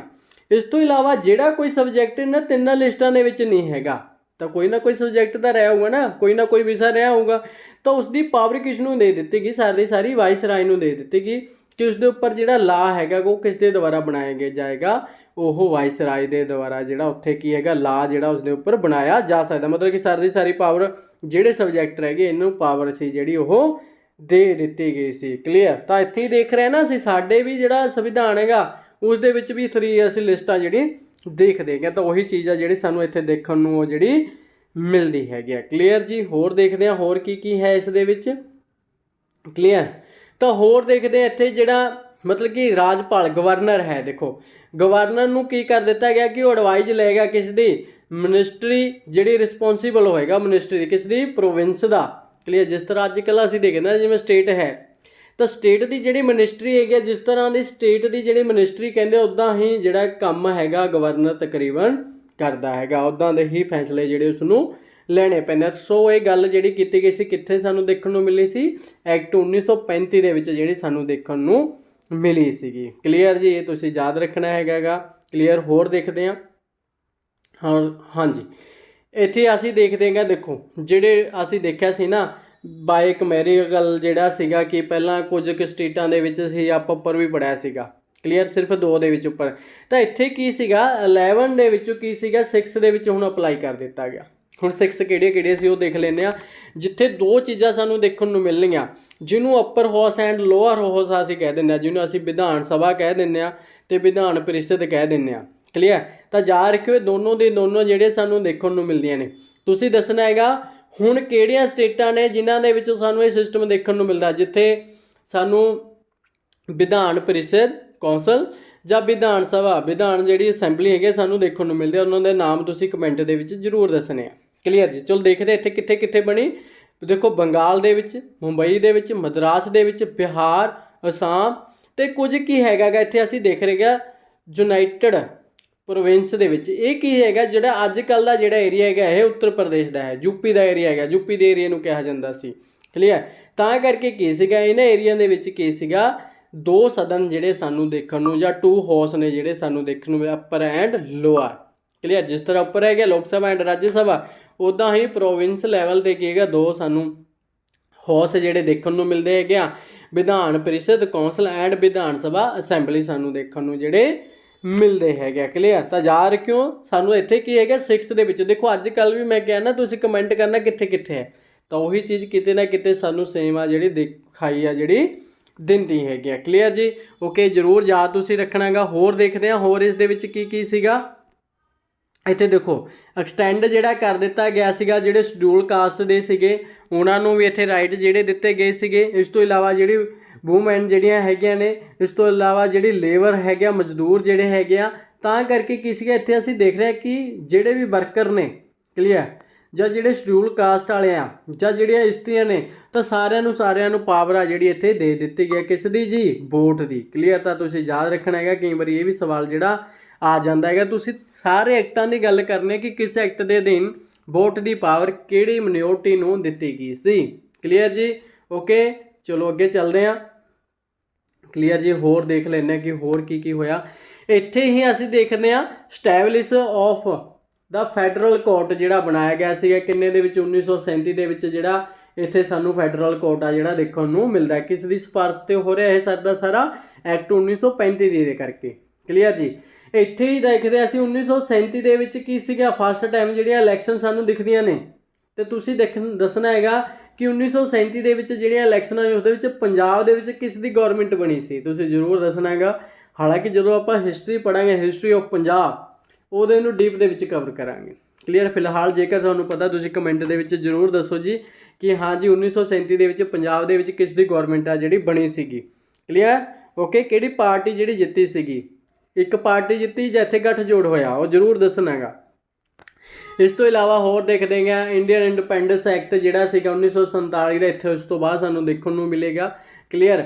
ਜਿਹੜੇ ਇਟਲੀ ਸੀਗੇ, ਇਟਲੀ ਕੌਣ ਸੀਗੇ ਤੇ ਅਸੀਂ ਦੇਖ ਰਹੇ ਹਾਂ ਇੰਗਲੈਂਡ ਦੇ ਜਿਹੜੇ ਹੈਗੇ ਸੀਗੇ, ਤਾਂ ਉਹਨਾਂ ਦੇ ਦੁਆਰਾ 20 ਫਰਵਰੀ 1947 ਦੇ ਵਿੱਚ ਘੋਸ਼ਣਾ ਮਤਲਬ ਕਿ ਕਿਹਾ ਗਿਆ ਸੀ, ਘੋਸ਼ਣਾ ਜਿਹੜੀ ਕਰ ਦਿੱਤੀ ਗਈ ਸੀ ਕਿ ਹਾਂ ਜੀ ਇਸ ਦਿਨ ਅਸੀਂ ਕੀ ਸੀਗੀ ਆਜ਼ਾਦ ਕਰਾਂਗੇ ਕਿਸ ਨੂੰ। ਕਲੀਅਰ। ਇੱਥੇ ਡਿਕਲੇਅਰ ਕਰ ਦਿੱਤਾ ਗਿਆ ਸੀਗਾ 20 ਫਰਵਰੀ 1947 ਨੂੰ ਕਿ 3 ਜੂਨ ਮਤਲਬ ਕਿ 30 ਜੂਨ ਨੂੰ 1948 ਨੂੰ ਅਸੀਂ ਕੀ ਹੈਗਾ ਇੰਡੀਆ ਨੂੰ ਫੁੱਲ ਫਰੀਡਮ ਆ ਜਿਹੜੀ ਦੇ ਦਾਂਗੇ। ਮਤਲਬ ਕੀ ਹੈਗਾ ਕਿ ਇੱਥੋਂ ਇੰਗਲੈਂਡ ਦਾ ਰਾਜ ਖਤਮ ਹੋ ਜਾਏਗਾ ਅਤੇ ਫੁੱਲ ਫਰੀਡਮ ਕਿਸ ਨੂੰ ਦਿੱਤੀ ਜਾਏਗੀ, ਇੰਡੀਆ ਨੂੰ ਦੇ ਦਿੱਤੀ ਜਾਏਗੀ। ਪਰ ਇੱਥੇ ਹੀ ਦੇਖਦੇ ਜਦੋਂ ਇਹ ਅਨਾਊਂਸਮੈਂਟ ਕੀਤੀ ਗਈ, ਇਹ ਦੇਖ ਰਹੇ ਆਪਾਂ, ਤਾਂ ਇਸ ਦਾ ਜਿਹੜਾ ਕੀ ਸੀਗਾ ਇਸ ਦੇ ਅਗੇਂਸਟ ਕੀ ਸੀ, ਕੁਝ ਪਾਰਟੀਆਂ ਹੋ ਜਾਂਦੀਆਂ ਨੇ। ਕਲੀਅਰ। ਤਾਂ ਇੱਥੇ ਅਸੀਂ ਦੇਖਦੇ ਹਾਂ ਕਾਂਗਰਸ ਜਿਹੜੀ ਹੈਗੀ ਆ, ਮੁਸਲਿਮ ਲੀਗ ਜਿਹੜੀ ਪਾਰਟੀ ਹੈਗੀ, ਜਿੰਨਾ ਹੋਰੀ ਜਿਹੜੇ ਹੈਗੇ ਆ, ਤਾਂ ਕਰਕੇ ਕੀ ਇੱਥੇ ਜਿਹੜੇ ਐਂਟੀ ਹੋ ਜਾਂਦੇ ਆ, ਜਿਸ ਕਰਕੇ ਕੀ ਹੈਗਾ ਬਾਅਦ ਦੇ ਵਿੱਚ ਇਸ ਨੂੰ ਬਾਅਦ ਦੇ ਵਿੱਚ ਜਿਹੜੀ ਅਨਾਊਂਸਮੈਂਟ ਹੈਗੀ ਉਹ ਬਾਅਦ ਦੇ ਵਿੱਚ ਚੇਂਜ ਆ ਜਿਹੜੀ ਕਰ ਦਿੱਤੀ ਜਾਂਦੀ ਆ। ਉਹ ਦੇਖਦੇ ਆਪਾਂ ਬਾਅਦ ਦੇ ਵਿੱਚ ਕੀ ਸੀਗਾ 3 ਜੂਨ ਨੂੰ ਜਿਹੜਾ ਅਲੱਗ ਤੋਂ 1947 ਦੇ ਵਿੱਚ ਇਹ ਕਿਹਾ ਗਿਆ ਕਿ ਹਾਂਜੀ ਇੱਥੇ ਆਪਾਂ ਫਰਵਰੀ ਦੇਖਿਆ ਸੀ ਨਾ, ਦੇਖੋ ਪਹਿਲਾਂ ਕੀ ਸੀਗਾ 20 ਫਰਵਰੀ 1947 ਦੇ ਵਿੱਚ ਕਿਹਾ ਗਿਆ ਕਿ 30 ਜੂਨ 1948 ਨੂੰ ਤੁਹਾਨੂੰ ਅਸੀਂ ਫਰੀडम ਦੇਵਾਂਗੇ। ਪਰ ਜਦੋਂ ਇਸ ਦਾ ਵਿਰੋਧ ਹੋਇਆ ਕਲੀਅਰ, ਜਿਹੜੀਆਂ ਪਾਰਟੀਆਂ ਸੀ ਕੁਝ ਇਸ ਦੇ ਐਂਟੀ ਹੋ ਗਿਆ, ਜਿਸ ਕਰਕੇ ਫਿਰ 3 ਜੂਨ ਨੂੰ 1947 ਦੇ ਵਿੱਚ ਹੀ ਇਹ ਕਿਹਾ ਗਿਆ ਕਿ ਹਾਂਜੀ 15 ਅਗਸਤ ਨੂੰ ਅਸੀਂ ਕੀ ਹੈਗਾ ਇੰਡੀਆ ਨੂੰ 2 ਪਾਰਟਸ ਦੇ ਵਿੱਚ ਡਿਵਾਈਡ ਕਰਕੇ ਕੀ ਕਰਾਂਗੇ, ਆਜ਼ਾਦੀ ਆ ਜਿਹੜੀ ਦੇ ਦਾਂਗੇ। ਕਲੀਅਰ ਓਕੇ, ਇੱਥੇ ਕਿਹਾ ਗਿਆ ਸੀਗਾ ਉਹ। ਕਲੀਅਰ ਓਕੇ, ਇੱਥੇ ਦੇਖਦੇ ਹੈਗੇ ਆਪਾਂ ਕੀ ਹੋਇਆ।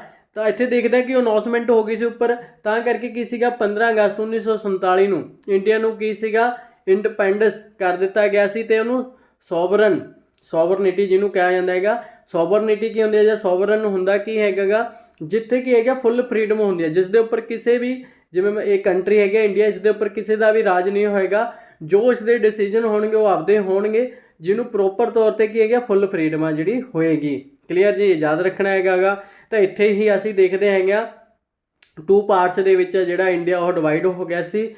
ਭਾਰਤ ਐਂਡ ਪਾਕਿਸਤਾਨ ਜਿਹੜਾ ਸਾਡਾ ਇੱਕ ਗਵਾਂਢੀ ਜਿਹੜਾ ਸਾਡਾ ਦੇਸ਼ ਜਿਹੜਾ ਹੈਗਾ ਗਾ। ਕਲੀਅਰ, ਪਾਕਿਸਤਾਨ ਜਿਹੜਾ 14 ਅਗਸਤ ਨੂੰ ਬਣਿਆ ਸੀ ਤੇ ਇੱਥੇ ਇੰਡੀਆ ਜਿਹੜਾ 15 ਅਗਸਤ ਨੂੰ ਅਸੀਂ ਮਨਾਉਂਦੇ ਹਾਂ।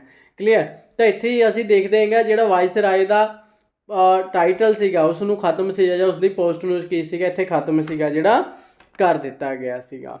ਕਲੀਅਰ ਜੀ, ਇਹ ਸਾਰੀ ਚੀਜ਼ ਕਿਸ ਦੇ ਅਧੀਨ ਹੈਗੀ ਆ, ਐਕਟ 1935 ਦੇ ਅਧੀਨ ਜਿਹੜੀ ਚੀਜ਼ ਹੋ ਰਹੀ ਸੀ। ਕਲੀਅਰ, ਤਾਂ ਹੁਣ ਅਸੀਂ ਦੇਖ ਲਿਆ ਜੀ, ਦੇਖੋ ਆਜ਼ਾਦ ਆ ਜਿਹੜਾ ਇੰਡੀਆ ਹੋ ਚੁੱਕਿਆ। ਹੁਣ ਜੇਕਰ ਆਜ਼ਾਦ ਆ ਤਾਂ ਇੱਕ ਸਿਸਟਮ ਆਪਰੇਟ ਕਰਨ ਲਈ ਸਾਨੂੰ ਕਿਸ ਦੀ ਜ਼ਰੂਰਤ ਹੈਗੀ ਆ, ਲਾ ਦੀ। ਤਾਂ ਲਾ ਕਿਸ ਦੇ ਨਾਲ ਬਣੇਗਾ, ਸੰਵਿਧਾਨ ਦੇ ਨਾਲ। ਤਾਂ ਕਰਕੇ ਕੀ ਸੀਗਾ ਇੱਥੇ ਅਸੀਂ ਸਾਰਾ ਓਵਰਆਲ ਦੇਖ ਲਿਆ। ਹਾਲਾਂਕਿ ਸੰਵਿਧਾਨ ਇੱਥੇ ਬਣਨਾ ਸਟਾਰਟ ਹੋ ਰਿਹਾ ਹੈਗਾ, ਉਸ ਦੀ ਅਮੈਂਡਮੈਂਟ ਵੀ ਹੋ ਰਹੀਆਂ ਨੇ। ਕਲੀਅਰ ਓਕੇ, ਤਾਂ ਉਹ ਦੇਖ ਰਿਹਾ ਸੀ ਇਸ ਹਿਸਟੋਰੀਕਲ ਬੈਕਗਰਾਊਂਡ ਜੀ ਕਿ ਜਿਹੜਾ ਭਾਰਤੀ ਸੰਵਿਧਾਨ ਸੀਗਾ ਉਸ ਨੂੰ ਬਣਾਉਣ ਦੇ ਵਿੱਚ ਕਿਹੜਾ ਹਿਸਟੋਰੀਕਲ ਬੈਕਗਰਾਊਂਡ ਸੀਗਾ। ਤਾਂ ਅਸੀਂ ਦੇਖਿਆ ਕਿ ਕਿਸ ਤਰ੍ਹਾਂ ਦਾ ਜਿਹੜੇ ਐਕਟ ਸੀਗੇ ਉਹ ਐਕਟਾਂ ਦਾ ਜਿਹੜਾ ਬੈਕਗਰਾਊਂਡ ਰਿਹਾ।